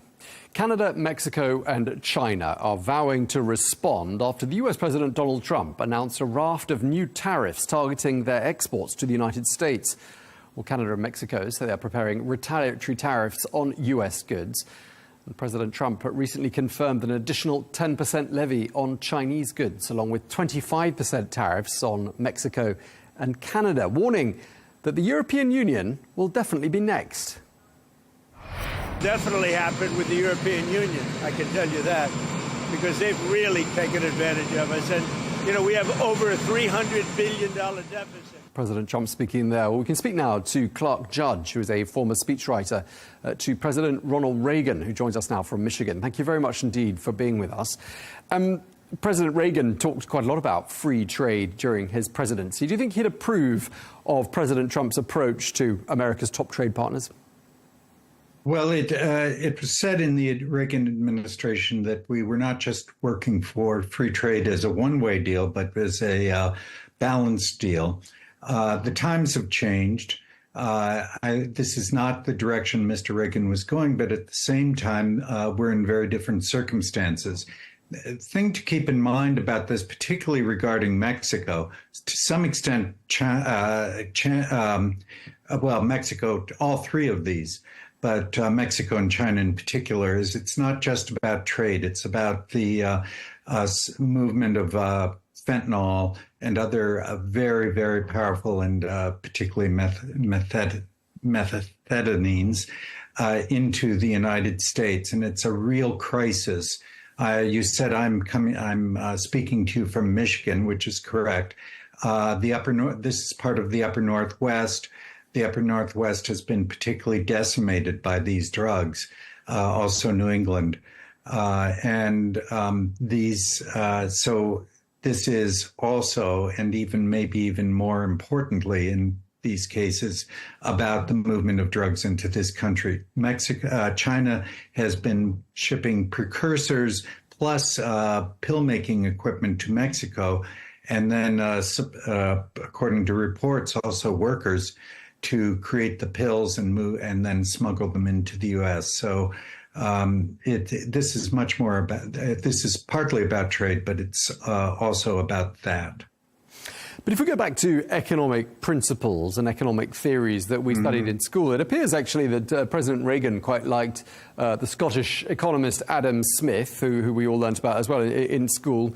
200 years after Smith was active, President Reagan quite often quoted him. And one thing that Adam Smith said in The Wealth of Nations was that protectionism is folly. I mean, aren't principles like that pretty timeless and don't really have any relevance? They don't change according to the times we're in. They're truisms of economic theory, aren't they? They are. At the same time, again, I'd repeat that this is not entirely, or some of it isn't even mostly about trade. Mr. Trump and his people are very concerned about imbalances in trade, but some of those imbalances that are also a result of other things they're trying to fix. For example, I was with a leader in the auto parts industry only a couple of weeks ago, and we were talking about trade issues, and he said that one of the major problems for making auto parts in the U.S. was certain regulations out of the Labor Department, not dealing with labor per se, but dealing with manufacturing processes. And he said, you can't sell in the United States in auto parts now so long as those regulations are in place. So some of this is going to be resolved by Mr. Trump's work of rolling back of onerous regulations that are counterproductive, something Mr. Reagan did as well, but also some of these other issues like drugs and migration, actually, fostering illegal migration. These are serious problems in the United States. I should also add that the United States has fairly serious fiscal issues. It may be that the Trump people are expecting to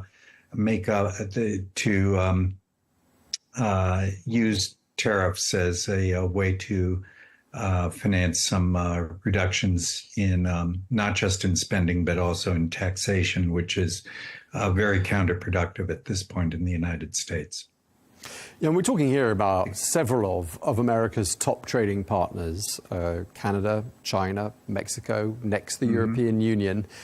If all of those countries retaliate, and we've heard President Trump and others saying, well, American people, you're going to have to brace yourself because we may have some tough times ahead. I mean, all of those countries combined, we're not talking about quite tough times. There could be seriously tough times ahead for the average American man and woman. Yeah, if they're absolutist about this, yes. I don't think I was with a close Trump associate about 2 months ago who said, you never talk to Donald. You must keep this in mind. Whenever Donald Trump opens his mouth, he's negotiating. And so I view these tariffs and all as the beginning of a negotiating position, which I don't think he'll follow through on for a long time with the tariffs. I think what he's looking for is to get some serious discussions on agreements that he may view as counterproductive. So what I'm saying is that I do not expect to see these tariffs in force after the period of negotiation, but I see them as kicking off negotiations that cover a number of topics, not just tariffs.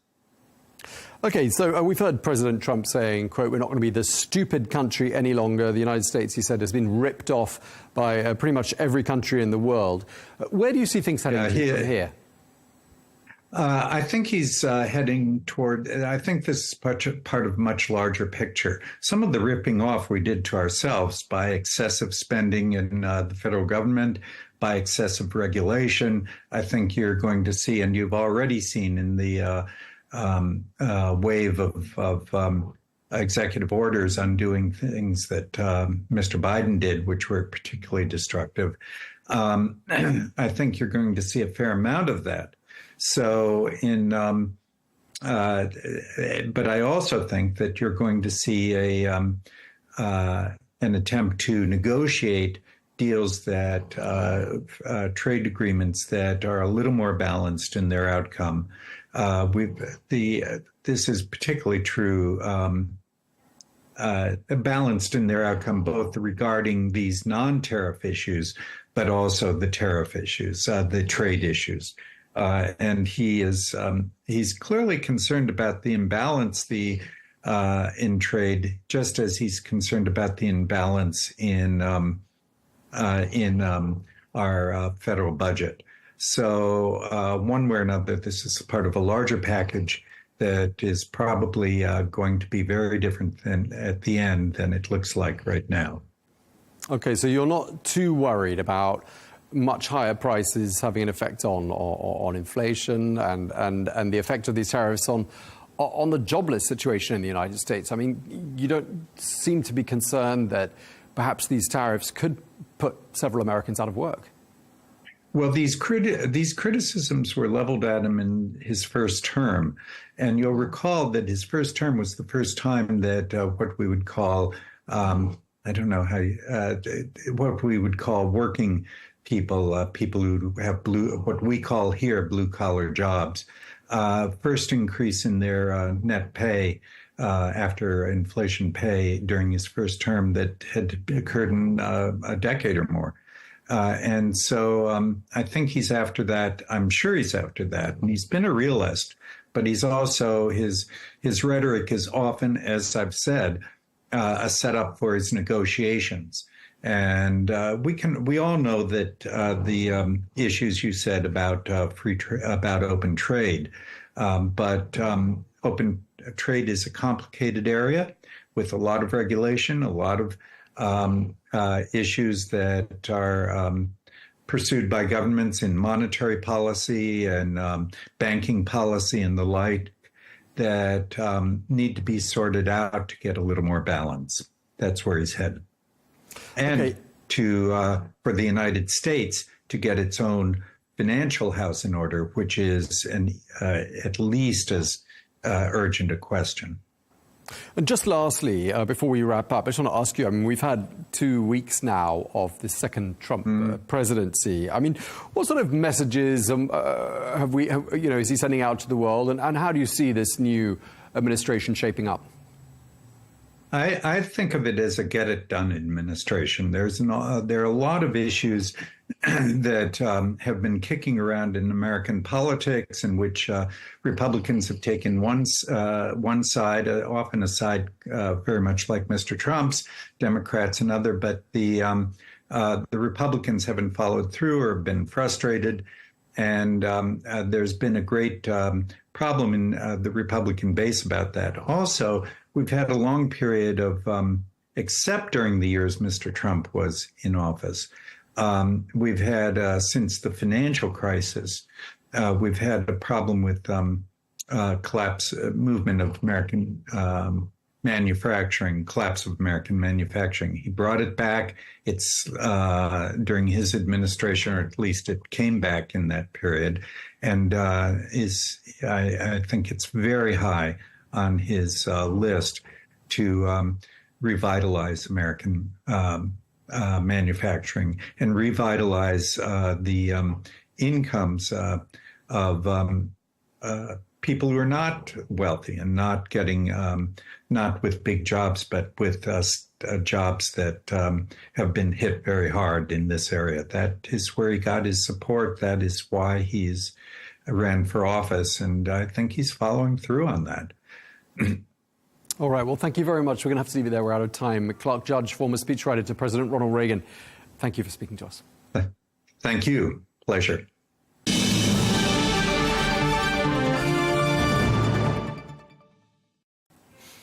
Now, until last week's mid-air plane collision in Washington, airlines in the United States had seen a period of 16 years without a fatal crash. Well, some commentators there in the US have pointed to outdated air traffic control technology and understaffed air traffic control towers as being part of the cause of that accident. Meanwhile, the US President Donald Trump has blamed diversity, equity and inclusion policies for having also played a part in that mid-air crash, which killed 67 people. Well, for more, we can speak to Daniel Elwell, former Deputy Administrator of the Federal Aviation Administration of the United States under President Trump. Thank you so much for joining us. You also ran the FAA for a period of 19 months. Really appreciate your insights. Of all the theories you're hearing at the moment, what sounds to you like the most convincing theory as to what caused that tragedy? Well, hi, Tom. It's a pleasure to be with you. As I look at the events surrounding the collision, it seems there are procedures. Let me start there. There are procedures that have been in place for a very long time to reconcile helicopter traffic from commercial airline traffic. And it appears to me that either through inoptimal communications between the tower and the aircraft involved, or night vision issues, or errors in one place or another, those two aircraft found themselves in the same place in space. And it's most likely a combination of all those things. I mean, there's quite a number of factors that come into play. There's communications between air traffic control and the aircrafts, communication within the cockpit. There is the issue of flying at night, visual approach at night, and the close proximity of different types of operations around that airport. It's being reported that there was only one air traffic controller in the tower at the time of the collision on Wednesday. Is that normal? Well, actually, there were 5 people in the tower. Excuse me. There's lots of different duties to do in a tower with complex airspace like we have around DCA. But one controller was doing 2 activities, and that is not uncommon in towers. When the traffic load diminishes, they will oftentimes have one controller doing 2 functions. And in this case, this controller was responsible for the helicopter traffic in the area and for aircraft taking off and landing. It does sound, having helicopters from the military doing training flights in and around an airport used by passenger planes. I mean, when you hear it explained in those terms, you do think that does sound quite high-risk activity. I mean, do you think there is going to be now a major rethink of these sorts of military training exercises? Yeah, I think they're going to, well, they already have. Two of the routes, the established routes, helicopter routes around DCA have been taken out or suspended while the NTSB does their work, and the FAA and the military. All parts of government that have any responsibility with DCA and its operations are working together while the NTSB does their job. Now, that airport in DC, Reagan National, you know it well because I'm told that you were a pilot, a commercial pilot for several years, and you flew in and out of that airport for about 15 years as a pilot. Is there anything about that airport that makes it more hazardous, perhaps, than other airports?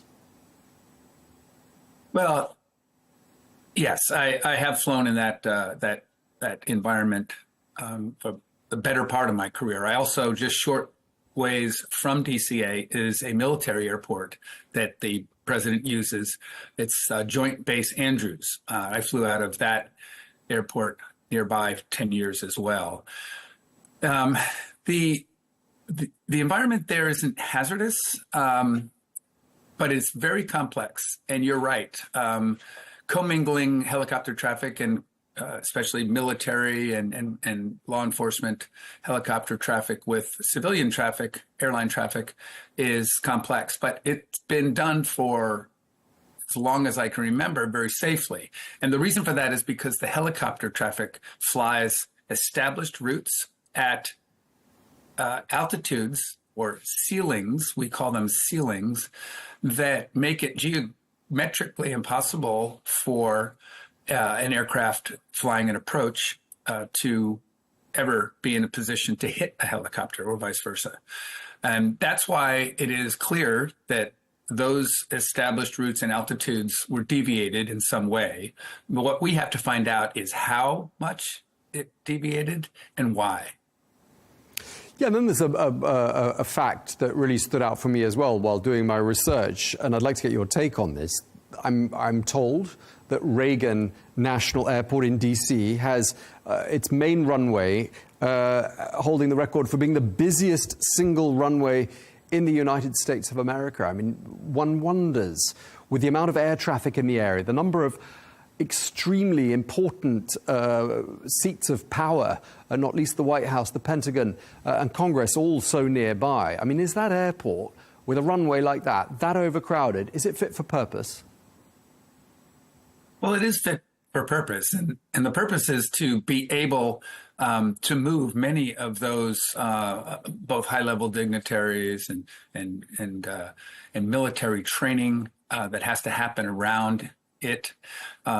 It is an airport that has complexities and has challenges, but as I said, they've been met very well in the past 50 years. The longest and the main runway of DCA points very conveniently toward the Potomac River, both north of it and south of it. And keeping aircraft along the river has been one way that we've been able to do the operations in a uniform way that keeps aircraft away from population centers, away from other aircraft. We also have a lot of restricted areas in the DC vicinity. Obviously, as you mentioned, we have the Pentagon and the White House and the seat of power in the Capitol. And all traffic has been safely separated and kept away from those sensitive areas for many years. But it does take a good bit of knowledge and carefulness by both operators and controllers and the military to make it all work. Yeah, I mean, you described already this combination of factors, and we've discussed the busy runway, the fact that it's a military and a commercial airport there, Reagan National, a lot of traffic, a lot of other airports in the area, a lot of restrictions because of the highly significant security areas in the area. One of the things we just haven't talked about too much is reports that there is a shortage of air traffic controllers in the United States and that the right people aren't doing these important jobs. What do you make of those reports? Well, it depends on how you count controllers. In my experience, and both as an operator in the system and as a regulator of the system, we have enough controllers. Optimally,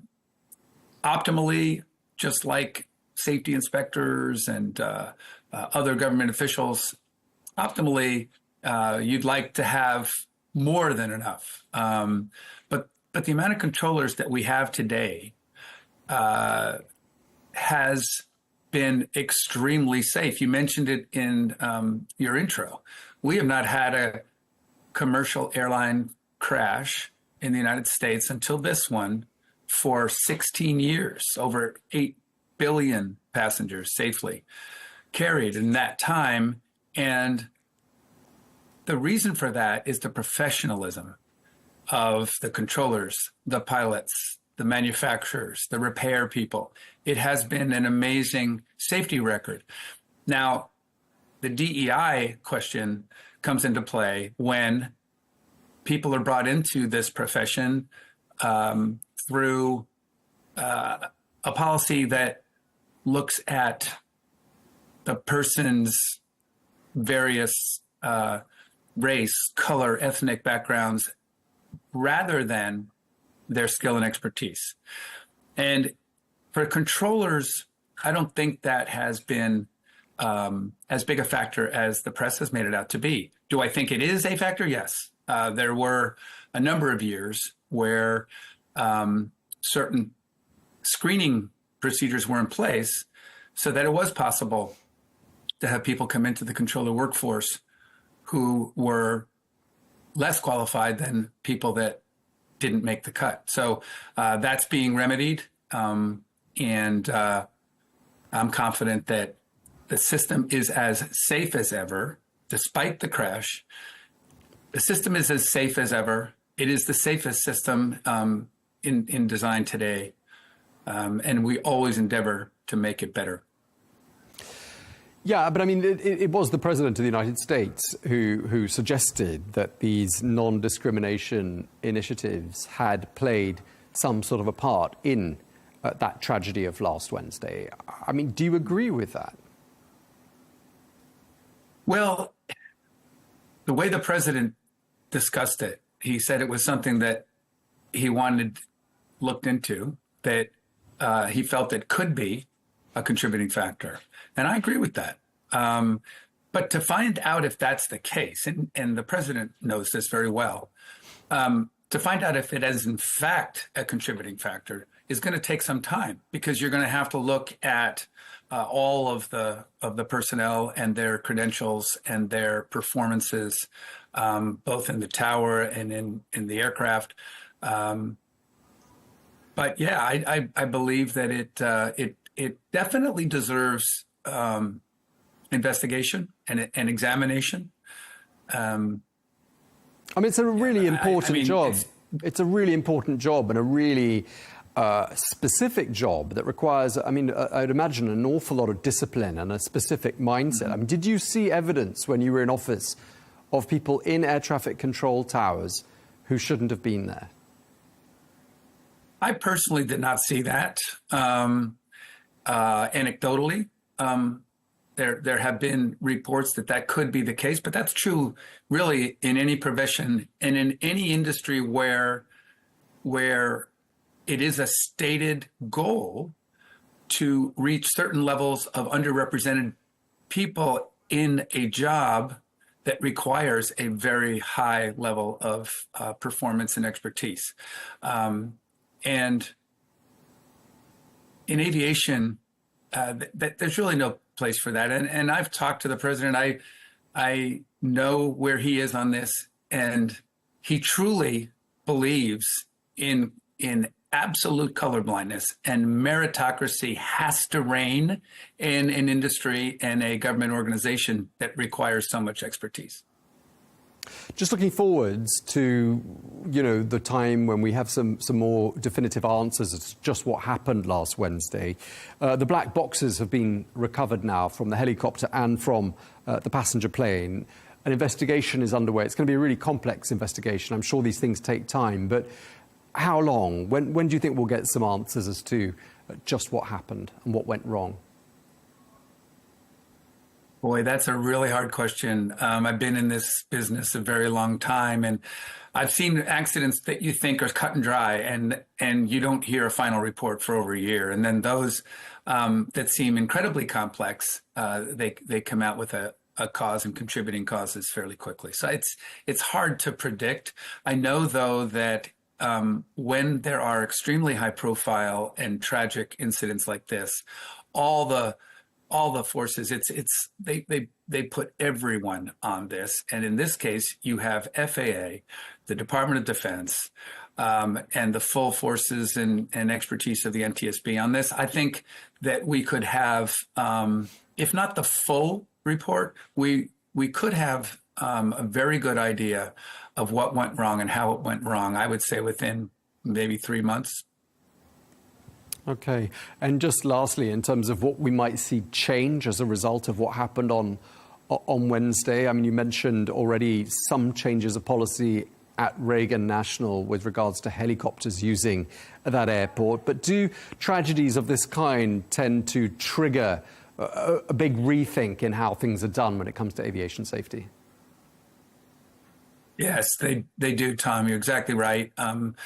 There have been in history a number of accidents that have led to things like the traffic collision avoidance system and ground warning systems that have saved many, many lives. And I'm certain that today, with the booming technology we have in aviation, that if the cause has to do with a technology that can be improved to prevent it, it'll happen.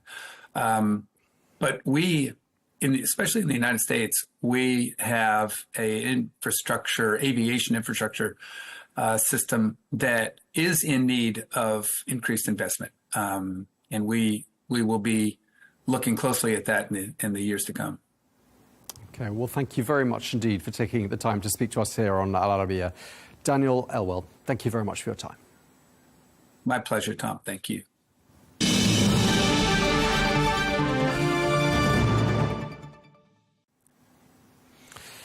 In other news, we have all turned at some point to Wikipedia. For many, it's a go-to for quick, summarized information. Well, Wikipedia has become one of the internet's most influential platforms, so much so that people with a wealth of knowledge are often dubbed walking Wikipedias, just like walking encyclopedias. Well, to find out more, we're joined now by the founder of Wikipedia to talk about its evolution, impact, and his latest exchanges with the US tech mogul Elon Musk. Thank you very much indeed for joining us, Jimmy Wales. Really great to have you with us from London. I want to start by talking about some headlines that we've been seeing in the last couple of days and weeks. Elon Musk calling Wiki a left-wing propaganda tool. He's even called it Wokepedia. Why is he so angry? Well, I can't really speak for what goes through Elon's mind. His concern is a perceived left-wing bias of Wikipedia, and that we've gone somehow crazy woke. But every time I try to get examples from people who agree with him, they're very, very hard-pressed to come up with examples that actually make any sense. Obviously, Wikipedia isn't perfect. You can find entries that are, for a short period of time anyway, biased and so forth. But, within our community, we have a really strong commitment to neutrality, to objectivity. And what I've been saying to Elon is, look, if you're not happy about Wikipedia, the thing to do is encourage thoughtful, kind people who are conservatives to come and join us, come and participate. We're really looking for any examples of bias. So how do you respond to the accusation, for example, from the Manhattan Institute? It's a think tank which has reported concerns that Wiki is more hard on right-leaning public figures than it is on left-leaning public figures. How do you respond to that? Well, I mean, when I look at the actual paper there, it's just not persuasive to me. They don't really marshal all the right kinds of evidence and so forth. I mean, one of the issues is obviously Wikipedia will reflect the media, and so to the extent that we are quoting from major media and so forth, if there's certain language like far right that appear more often than far left, well, that actually can reflect bias in the media, but it also can reflect sort of a current state of the affairs. And in other words, the far left, exists, and they're talked about quite a lot, and the far right as well. So, I don't really see that as a massive problem, other than sort of more broadly to say, gee, like the media should probably rein in the way they talk about things and really strive hard for neutrality. Now, Mr. Musk, but first of all, do you know Elon Musk? Do you ever have any exchanges with him directly, or is this all being played out in the public arena?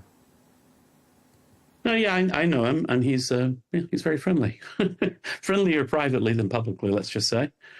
All right, well, he, of course, paid $44 billion US for Twitter, which he renamed X. And then back in October 2023, he offered to buy Wikipedia for $1 billion, I think it was, with various conditions. You rejected that offer. What would it take to make you reconsider? No, I mean, so Wikipedia is a charity, so we're like the Red Cross, say. So the idea of selling Wikipedia doesn't actually make any sense. But also, I think it's really important, culturally important, that we have a place where people come together to try and understand the world, to have civil discourse, really looking into the facts, really trying to write things in a fair and neutral way. It's never going to be perfect, of course, but if we don't have that space, it becomes really hard to make progress in the world, because instead we just get people screaming at each other. You get all the kinds of misinformation and disinformation, which Elon Musk is notorious for spreading things that aren't true. And, we really need to say, okay, slow down. Let's think. There are a lot of problems in the world. Let's chew on all the sides of the issue and make sure we understand each other before we act, because the alternative is violence and basically making bad decisions. Yeah, so you could argue, couldn't you, that the guardrails and the importance of guardrails are perhaps more important now than at any point in Wikipedia's 25-year history, given the times we live in? I mean, yeah, definitely. I mean, one of the things that I believe we've seen, not across the board, but in many places, is a media landscape that has become more fragmented and more divided, more polarizing, more polarized.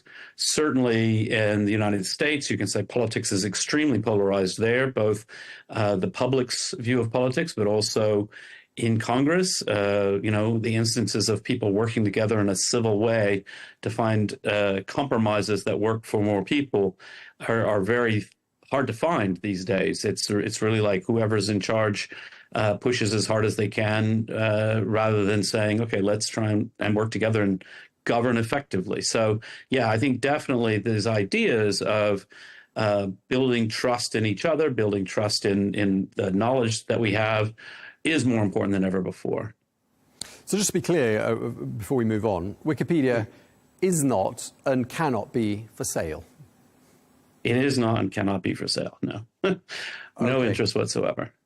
Elon Musk, of course, very upset about accusations that he made a Nazi salute, and he went on to demand a boycott of Wikipedia until his entry, or the entry on Nazi salutes in general, was changed.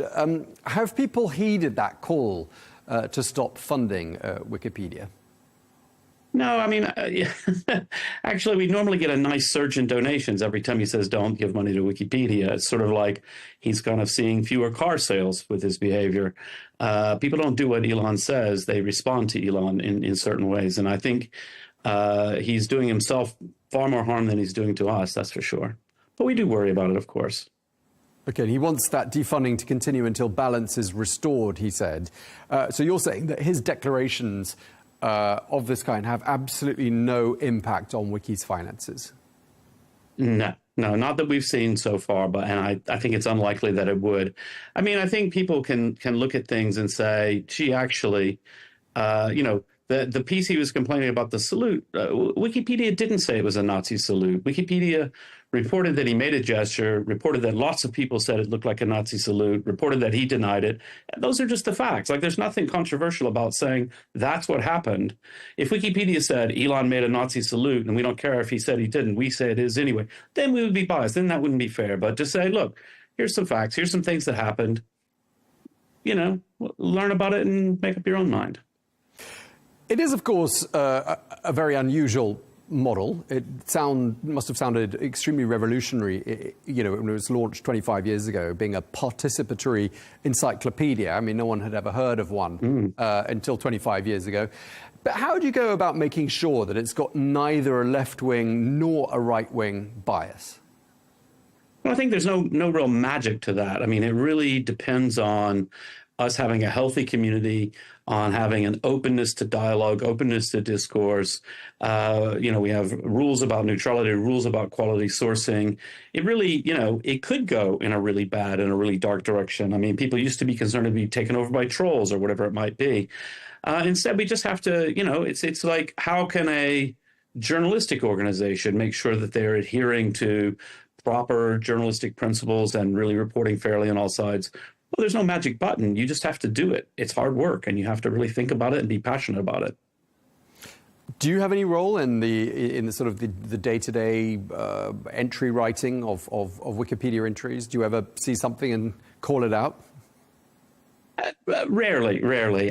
My role is really more about coaching, really about reminding people of our values, of helping people think through how can we resolve certain issues and things like that. It's not for me. I'm not the final arbiter of what goes into a Wikipedia entry, and nor should I be. Okay, of course, nobody in the world is politically neutral, and that goes for you as well, I'm sure, sir. I mean, do you make it public how you identify politically? I mean, a little bit. I'm very centrist. My politics are very boring. You know, when I see certain things going on in the world, you know, there are certain things like if you think back on something like Obamacare in the U.S., sort of a big restructuring of how the healthcare system works. I was like, I'm not an expert on healthcare, so nobody wants to know my opinion, or if they do want to know it, they shouldn't, because what do I know? Very little. At the same time, I do have views on things that I am an expert on, things about internet freedom, about freedom of expression, about the importance of dialogue and discourse and thoughtfulness and kindness online. So in that sense, yes, I do occasionally express opinions. But, you know, generally, I don't like people on the far left and I don't like people on the far right. I don't think those are ever going to be the right answers. We need lots of thoughtful, kind people in the center saying, okay, look, we're not going to agree about everything, but let's work through things. Let's find policies that tend to lead to a better life on Earth. Okay, I won't probe you too much on this one, but just one last attempt here. Were you cheering or perhaps not during the inauguration of President Trump 2 weeks ago?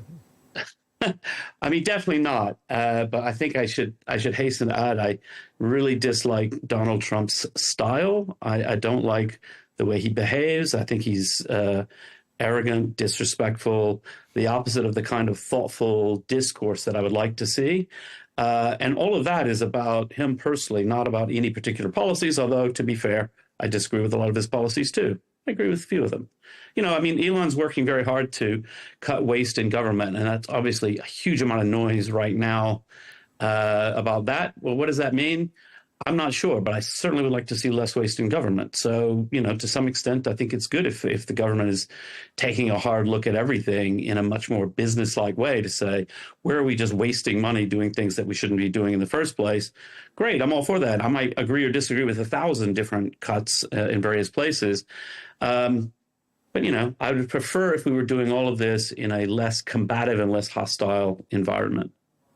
Okay, now we all use Wikipedia. I have to confess, I quite often look up stats and factoids on Wikipedia. The people who contribute are known as Wikipedians. Tell us a bit about who they are and how they're chosen. Yeah, so, I mean, Wikipedians tend to be very nice, geeky people. That's kind of the core personality type. They're very nerdy and they really want to get the facts right. They care more about Wikipedia than do any of these kind of social debates and things like that. At least the best Wikipedians try to not show bias and so forth. It's a hobby that people are very passionate about, and I think it's kind of cool. Okay, and they're anonymous and they're not paid. So what's the incentive? What drives a Wikipedian, do you think? So they're anonymous only in the sense that, they're not becoming famous. They're not social media influencers, and they're not bloggers, and they're not tweeting. Some of them might tweet, but they know each other. I mean, we know them, and they know each other, and they're just sort of normal geeky people. The main things people get out of it are two, I would say. One, it's fun. Like if you're really, really into, trains, you can come to Wikipedia and find other people who are super geeky about trains, and you can help, write about all the different history of the train system and individual train cars and all of that kind of stuff that train geeks like. So it's fun in that sense, but also I think you can spend time online and sort of, I think a lot of people have had this experience. You accidentally got sucked into TikTok for 2 hours and you think, oh my God, I'm wasting my life. This is not good. I shouldn't be doing this. This isn't great. Whereas if you spend 2 hours improving the Wikipedia entry, you can go to bed thinking, you know what? I made the world a little bit better. Somebody's going to read this and they're going to learn from what I've written. And that's a great thing. So that's one of the big motivations. A long time ago, I worked for an American TV channel, and I had a boss who forbade us from using Wikipedia. She kept saying to us that Wikipedia is not a source, she used to say to us. What would you say to her? Say, that's right. You're exactly right. Yeah. Wikipedia is not a source. You shouldn't use it. The same reason you shouldn't really look something up in an encyclopedia, particularly in a journalistic context. What I would say is you shouldn't say don't read Wikipedia. You should say read Wikipedia, get yourself oriented, and then go to the talk page of the article and see what are the Wikipedians struggling with? What are the questions that people have that haven't really been answered? That's your good questions as a journalist. That's where you go and you go actually talk to the real sources, which is, the people, the companies, the organizations that you're reporting on. Yeah, another example of how we use Wikipedia in the workplace, and I think a lot of TV anchors will identify with this. When someone dies, you get breaking news, and you suddenly have to do a fact check on who someone was and get their bio in front of you. And what always amazes me is if the wires have only just announced that the person has died, Wikipedia seems to have already been updated. How on earth do you manage to update a page that quickly and even have a little section entitled Death to talk about the person who's just departed? Yeah, well, we got a lot of volunteers, and they like to do that. I mean, I don't think I've ever done that because I'm not fast enough. But my little fun hobby is at every recent royal wedding, I changed the name to the new title. I try to do it before anybody else. So far, I'm successful. So just people enjoy doing it, and sometimes it's people who are fans of that person. Sometimes it's people who are just happen to see the thing come across the news and they just quickly go and edit and make a change. So, yeah, it's a very busy, active community. And how many sort of layers of checking occur to make sure that you haven't accidentally killed someone off that isn't in fact dead? Yeah, I mean, there's a great story, actually. When Michael Jackson died, it was for several hours only reported in a well-known gossip blog, which is not really considered to be a fantastic source. I mean, it's a blog and may or may not have fact checking. But there was a big debate in Wikipedia, like, should we cover it? And people said, no, let's wait until any sort of standard news outlet reports it. And so we were actually kind of late on that one because of the way that it came into the public eye. So the community is always thinking about these issues. They're always discussing, debating, and so forth. And in that case, if you went back and looked at the history, I suspect it was changed and changed back a couple of times as somebody was like, no, look, it says it here, he's dead. And then people are like, hold on, that's not really confirmed yet. Let's not put that in. Wikipedia is coming up for its first quarter of a century. There's a big birthday coming up fairly soon. Very hard to imagine the world without Wikipedia. I'll hand you that. That's for sure. And it calls itself the world's free encyclopedia. Will it always be free? Oh, yeah. That is something that there's no question about. So Wikipedia is a charity. Our mission is to give away a free encyclopedia to everyone in the world. It's really at the heart of what we do. We don't have any advertising on the site. That's also very important because it would raise all kinds of incentive problems. You know, we would be tempted to go down the path of clickbait and all of that sort of thing. So we do rely on donations, and the vast majority of the money that funds Wikipedia is from small donors, giving in, you know, $25, that sort of thing. So that's all really important to us, and we won't change anything about that. How did you come up with the idea? Well, I was watching the growth of free software, most people call it open source software, and seeing programmers coming together to collaborate in new ways, using free licensing as a model to deal with incentive issues. And I realized that kind of collaboration could extend beyond software into all kinds of cultural works, and the encyclopedia was the obvious place to start. And it turns out that was an idea a lot of people liked. Yeah, and it was in 2001, long before social media started really having impact that it has in the area we live in now. I mean, did you imagine at the time that we'd find ourselves a quarter of a century later in a situation where truth and facts were sort of up for debate? I mean, it's a little frustrating because, you know, sort of my vision and my role is to say, look, let's put together a very calm, neutral body of facts. And we try to address all the major points of view and explain them fairly, and people can learn from that and decide and so forth. And, you know, now we're in this really chaotic and noisy place where algorithms are driving anger and misinformation flies around like crazy, and the richest man in the world posts complete nonsense on a regular basis. I wish it were different, but the only thing I know to do is just keep plugging away.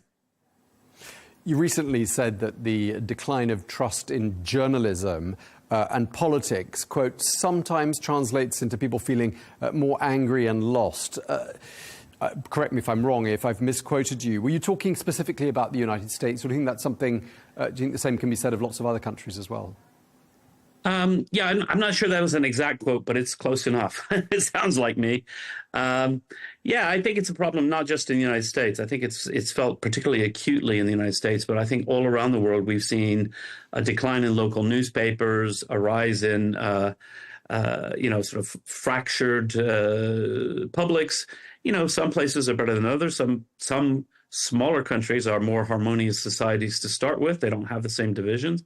But I think it's globally, it's definitely we've seen a rise in it, and we're beginning to see, you know, the rise of things like tariffs and trade wars, which is very bad for everybody. And, you know, I think we're going to sort of feel the consequences for a while until people come to their senses. So. Sure, and I'm just wondering as well, sort of looking at the global wiki in the global context, you presumably get complaints, lots of complaints in the United States. Well, we know that because we were talking about it earlier on. Do you get complaints from other countries? You know, people saying you've unfairly characterized our head of state, or unfairly described our history, the history of our country? Yeah, I mean, certainly just because the whole world is a big and noisy place. There's a complaint about almost anything you can think of. So, of course we do. We don't really experience that many places that are trying to threaten us legally, certainly not at the state level. We do occasionally have to deal with things. We were blocked in Turkey for about 3 years, and we won a case in the Supreme Court in Turkey to be unblocked, and we're very proud of that. But, you know, there's always something going on. But what we do is just stick to our principles. We say, look, we want to make Wikipedia as good as it possibly can be. If there's something negative about your leader, your country, or whatever, we are going to report on that. But we're going to report on the debate, not, you know, take a side on that debate. And as someone who sort of carries, in a way, the mantle for factually accurate information, as you do as a founder of Wikipedia, I mean, are you worried when you look at, for example, the consolidation of a lot of the social media platforms? And, you know, we are seeing a growing sort of sense of sort of they are consolidating more and more. I mean, do you think that has an impact, and does that have implications for freedom of speech? Does it worry you? Well, I mean, I do worry about that, but I'm not sure I agree with the perception there. I mean, certainly with respect to Twitter, now X, as they've changed their policies, we've seen the real growth of Blue Sky, of Threads, of Mastodon. All these alternatives are beginning to grow big competitors. I have a small competitor, Trust Cafe, which is just a pilot project at the moment. But I think a lot of people aren't happy with social media, and I think we are seeing alternatives begin to emerge. And a more competitive landscape would be a great thing, because we don't have to live this way. We don't have to live with toxic social media. We can really begin to think afresh, like how do we forge healthier, happier spaces online that actually serve our interests rather than addict us and annoy us. So you weren't worried, for example, by the presence of what were called the tech bros at the inauguration? You know, these people who have really come into the inner sanctum of the new administration in Washington. Doesn't worry you? Well, I wasn't happy about that, to be fair. You weren't invited. I just don't think that's appropriate. And if I had been invited, I would have said no, but I wasn't invited, so there we are. But, you know, I think it's really difficult. I mean, when we think about, you know, if I saw a bunch of CEOs of car companies on stage with Trump today or tomorrow, I would say they're desperate. Like the tariffs are going to be devastating for that industry. So they sort of have to do something. And, you know, I blame it on Trump, really. Along with Wikipedia, I mean, a lot of people who are watching will say their other go-to source of information when they need some facts at the drop of a hat is ChatGPT. I mean, do you think we might see some more collaboration between these two platforms? Because there are some pretty obvious synergies, aren't there? Yeah, I mean, I don't know if we'll see a lot of collaboration. Obviously, I know Sam, and we are testing things and using the ChatGPT API just for experiments and thought. But there's also a huge sort of growing, and obviously DeepSeek came out a couple of weeks ago and caused quite the shock waves, but a growing open source community of people doing large language models. And the technology of large language models do seem to us to have potential to help our community do their work better. We don't foresee an era anytime soon when large language models can just write perfectly good Wikipedia entries. They have terrible problems with hallucination and sourcing and so forth.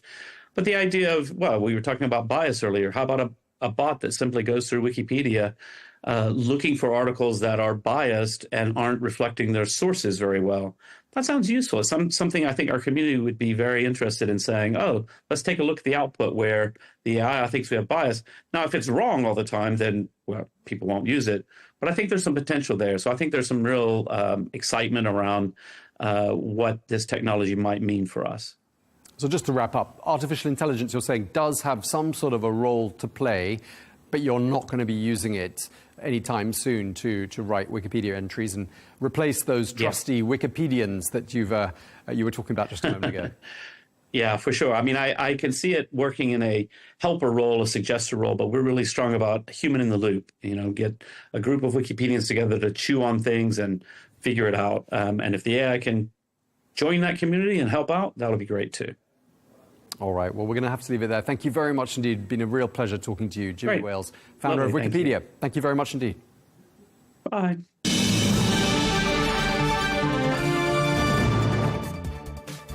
That is all we have time for on Global News today. Thank you very much indeed for watching. Be sure to join us again tomorrow for more exclusive interviews. Until then, bye-bye.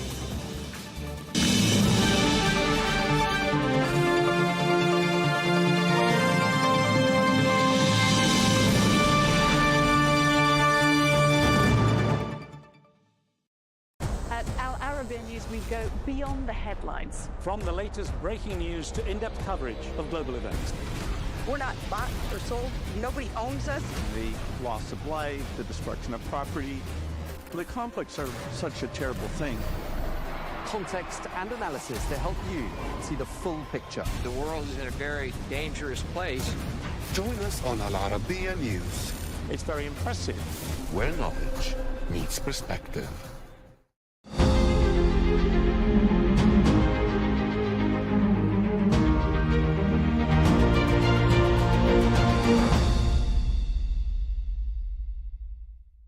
Hello and welcome to Arabiya News. I'm your host, Michal Prendergast. I'm thrilled to say I'm joined by the star of Shark Tank USA and millionaire investor, Kevin O'Leary.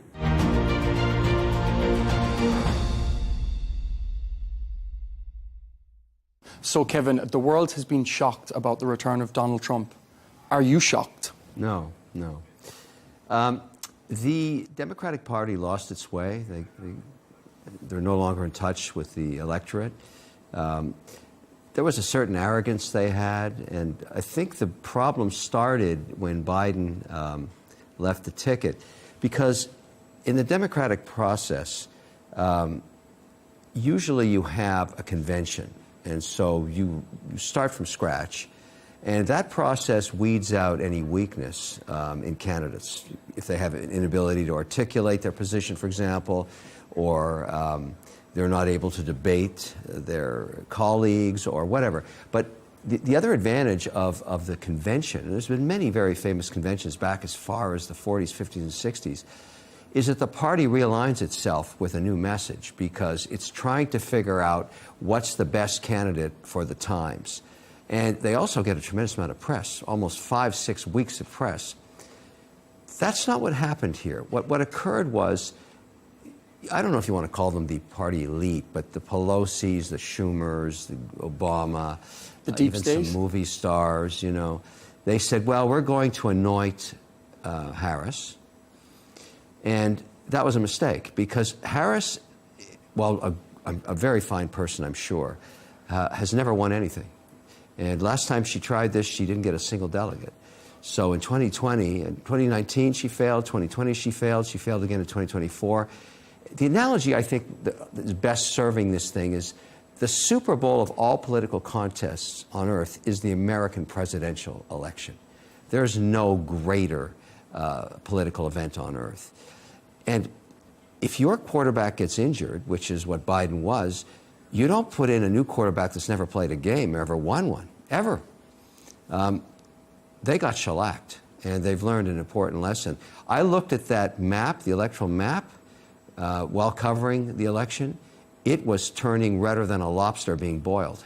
I mean, he just took the nation. And I think they're doing a little soul searching now. But they had it coming to them. And as I like to say, Trump did them a huge favor. He actually helped that party. They don't know it yet, but they're going to have to take a spatula to it and scrape all of those candidates away and start from scratch with new leadership.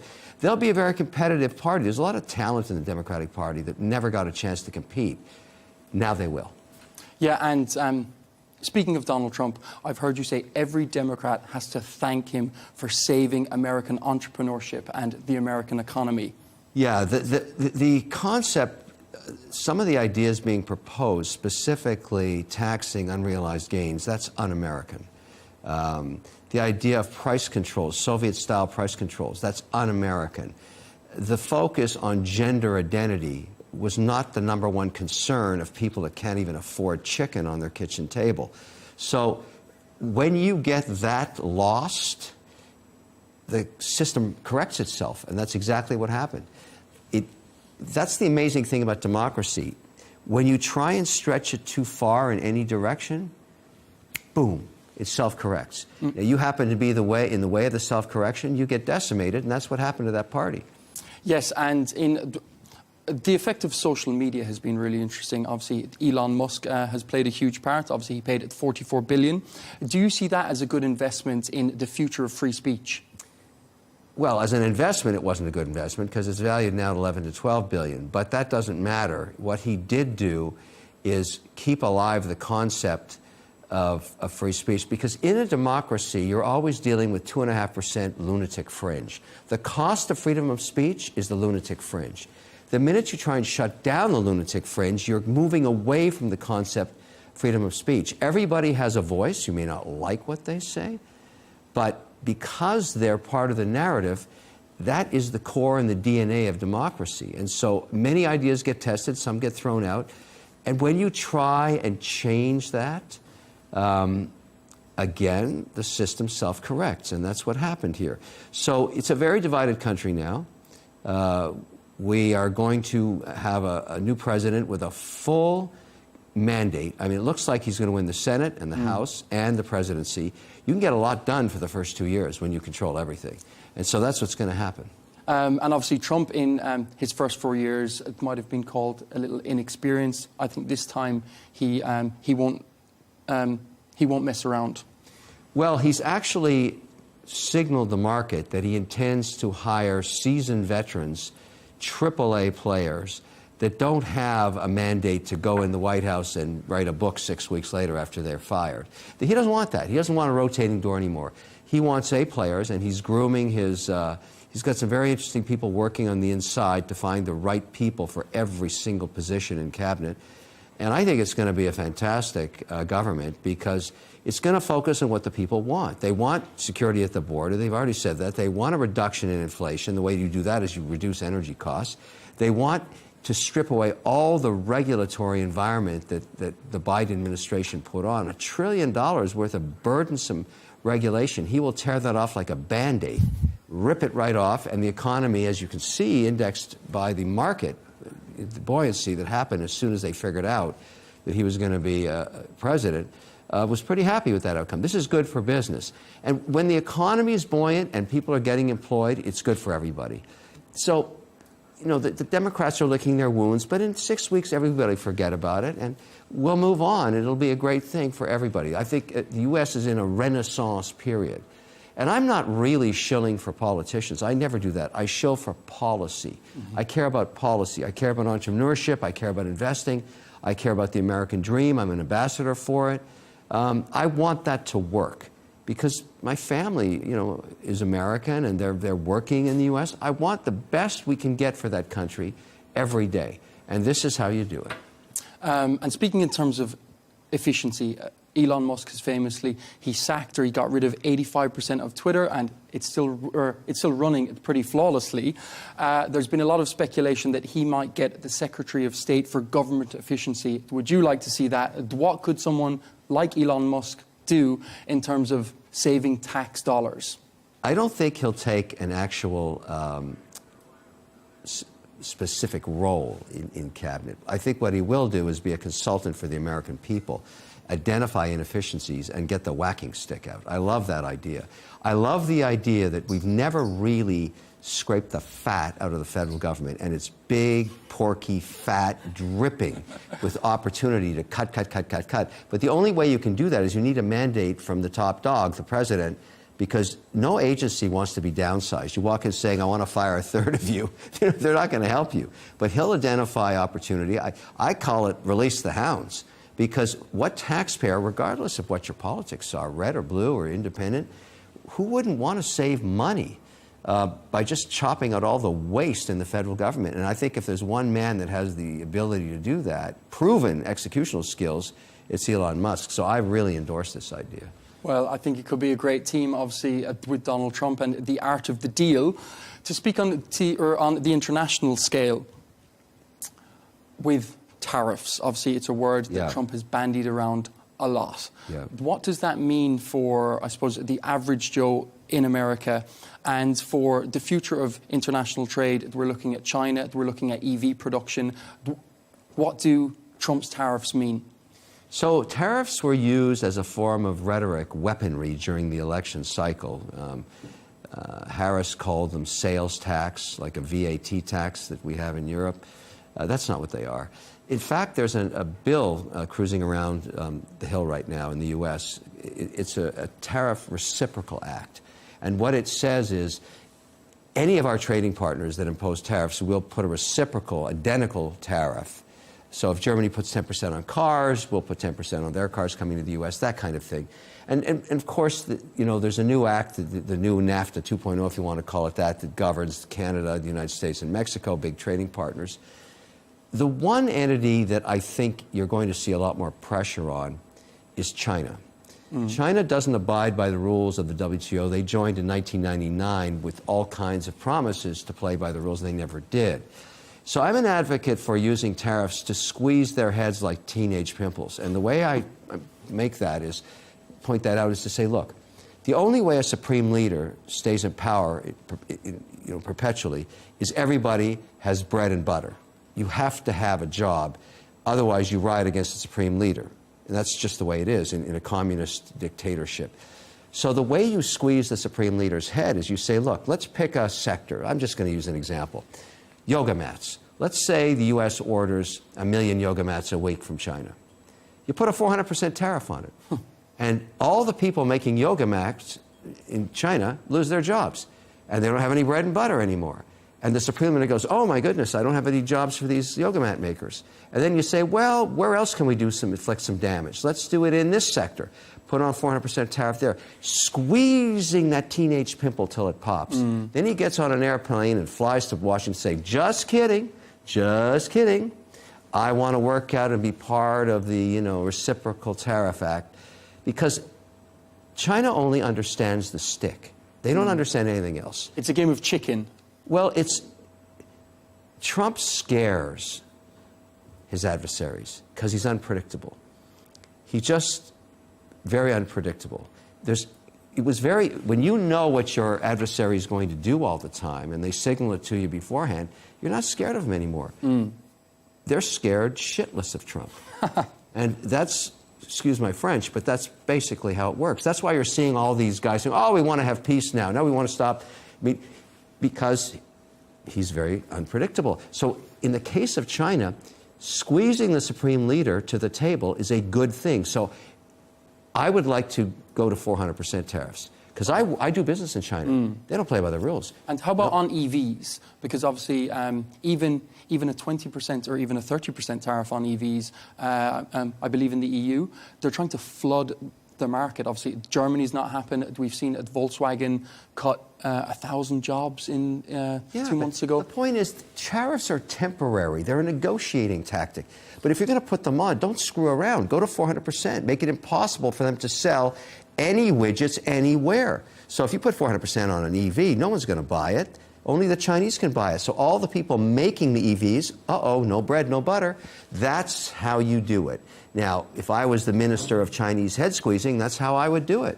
And believe me, they will be at the table so fast because they cannot afford to have unemployment in that economy. And it's showing some cracks there. So you want to hit them while they're down and bring them to the table. They cheat on IP, they steal, you can't use their courts. A good example that people should focus on is Twitter, or not Twitter, but TikTok. TikTok has been deemed Chinese spyware by the American Congress. That's a bipartisan bill. By midnight on Jan 19th in the U.S., the servers are going to get turned off. I've heard you say as well that you would like to buy it I would. a consortium. Do you want to buy Twitter? Yeah, TikTok? I would definitely buy TikTok. I would buy it because it's a great. It depends what I get with it. If I don't get the algorithm, all I'm getting is a mailing list, so I pay a lot less for that. But we'll see how this goes because remember they did this in India. After 4 years, they had 200 million users on it, and the Supreme Leader would not, play by the rules with the Indian government, and they said, we'll just turn it off. And everybody was squeamish for a week, and then they forgot about it. They just drifted onto other social media platforms. So, again, squeezing the Supreme Leader's head there is good. And it is spyware. I would never put that on a phone that I have sensitive data on. It's Chinese spyware. Everybody knows that. That's why it's shut down. They just shut it down in Canada. I mean, they're going to shut it down everywhere. But this is the arrogance of the Supreme Leader. He doesn't care. So you've got to squeeze his head. He will appreciate the head squeezing. He will thank you for it. And is it the same, obviously, with the likes of Vladimir Putin and the war between Israel and Hamas? War is not good for business. Do you think Trump is going to have a large enough impact? He said famously, I will stop the wars within the first day of office. Do you think that's true? Putin understands force. Not a very nice guy. He's killed a lot of people. But 25,000 young Russians a month lose their lives. He's buying their services now. There's no more patriots left. You get coffin money, your family gets a house, but you go die or get blown up. That's pretty brutal. So I would think giving him a call and saying, look, I've been thinking about this war. I don't like it. I don't want to pay for the Ukrainian costs, and I want it to stop. Come to the table, or I'll do something that will really surprise you, which is probably what people worry about with Trump, because we saw how he ended the Syrian conflict by just saying, I'm going to kill this guy. And he did. And I think that kind of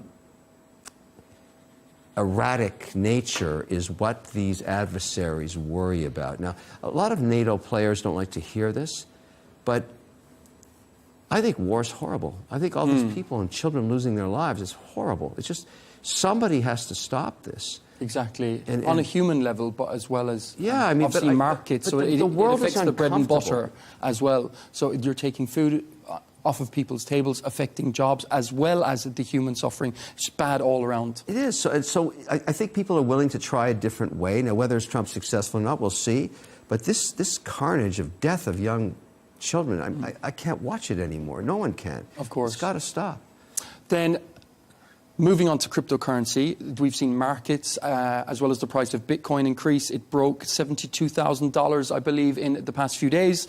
Do you believe under Trump, what is the height that you think it can get to under a Trump presidency? So Trump has signaled, and the market knows this, that he is in favor of digital payment system, which includes Bitcoin, which is an asset class. I'm not saying that's a digital payment system, but it's no different than gold. I mean, you can own some gold, you can own some Bitcoin. I own both. What the problem is, we don't have institutional support for it yet because it's not regulated in the U.S. The way other commodities are. So the rumor on the street is that the CFTC, which regulates commodities, is going to get the mandate for crypto, and they're looking for someone to run it. And they'll probably take a lot of that away from Gensler at the SEC, who's been litigating this sector, and successfully, I might add. He's, all the crypto cowboys, like Binance, CZ, he's a felon now. You know what happened to Sam Bankman-Fried. So people that took on Gensler all lost. And this is probably a good thing, so we move into a phase now where it's going to be regulated. There's a lot of optimism about it. Here in Abu Dhabi, we have the M2 exchange, which is a very interesting idea because it's completely compliant with its regulator. I see a lot of upside coming in crypto. And a figure, just briefly, do you think, what's the limit? Do you think it can reach 200K under a Trump presidency? I think we'll all see 100,000 shortly. I feel everybody should have 5% weighting in gold in their portfolio. Nothing wrong with 5% weighting in Bitcoin. I mean, why not? I mean, unless you really think, and you don't have to do this, I'm just saying alternative asset classes in times of uncertainty and inflation are good.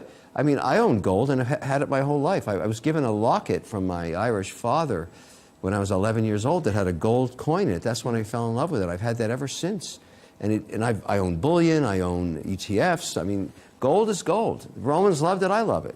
Bitcoin is the new. It's not as old as gold, but it's performed very well for me. Yeah.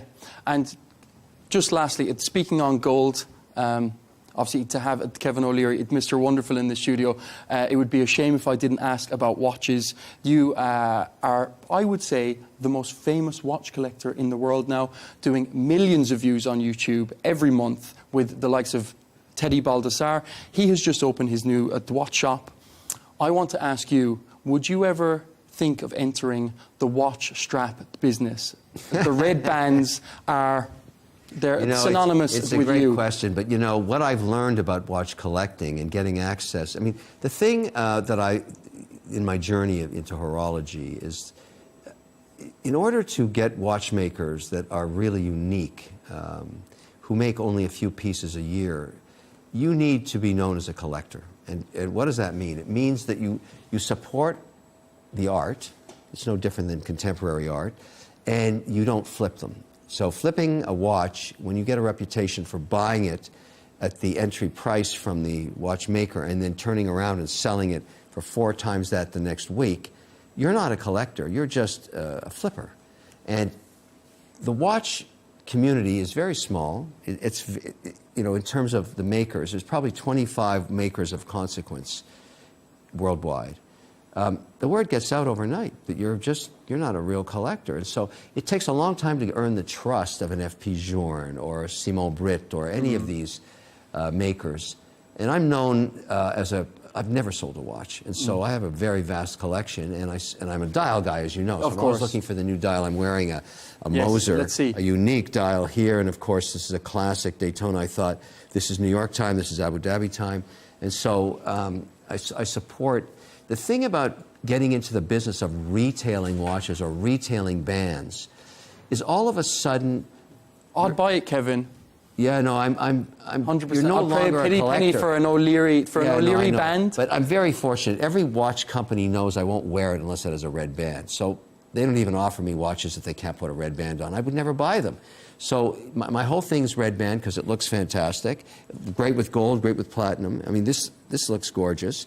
Works with my red. Of course. I just wonder if like on Shark Tank. Yeah, the whole thing is, you know, it's just over the years it's become one of my things.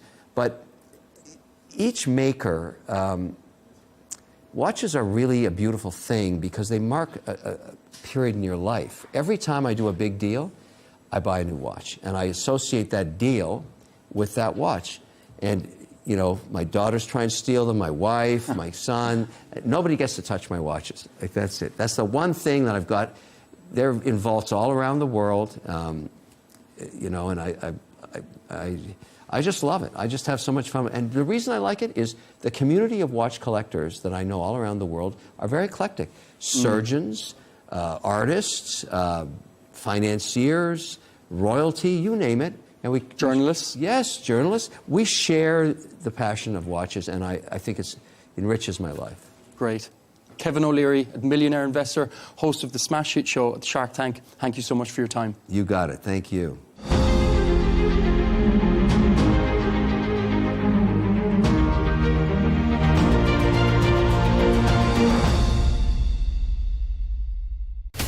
From the White House to Gaza, Kyiv to Beijing, elections, economics and the environment compete with conflicts and other complex issues for our attention. In an age of fake news, deepfake and artificial intelligence, they've got to have a vote and a say. It's important to look beyond the loudest voice to understand the truth.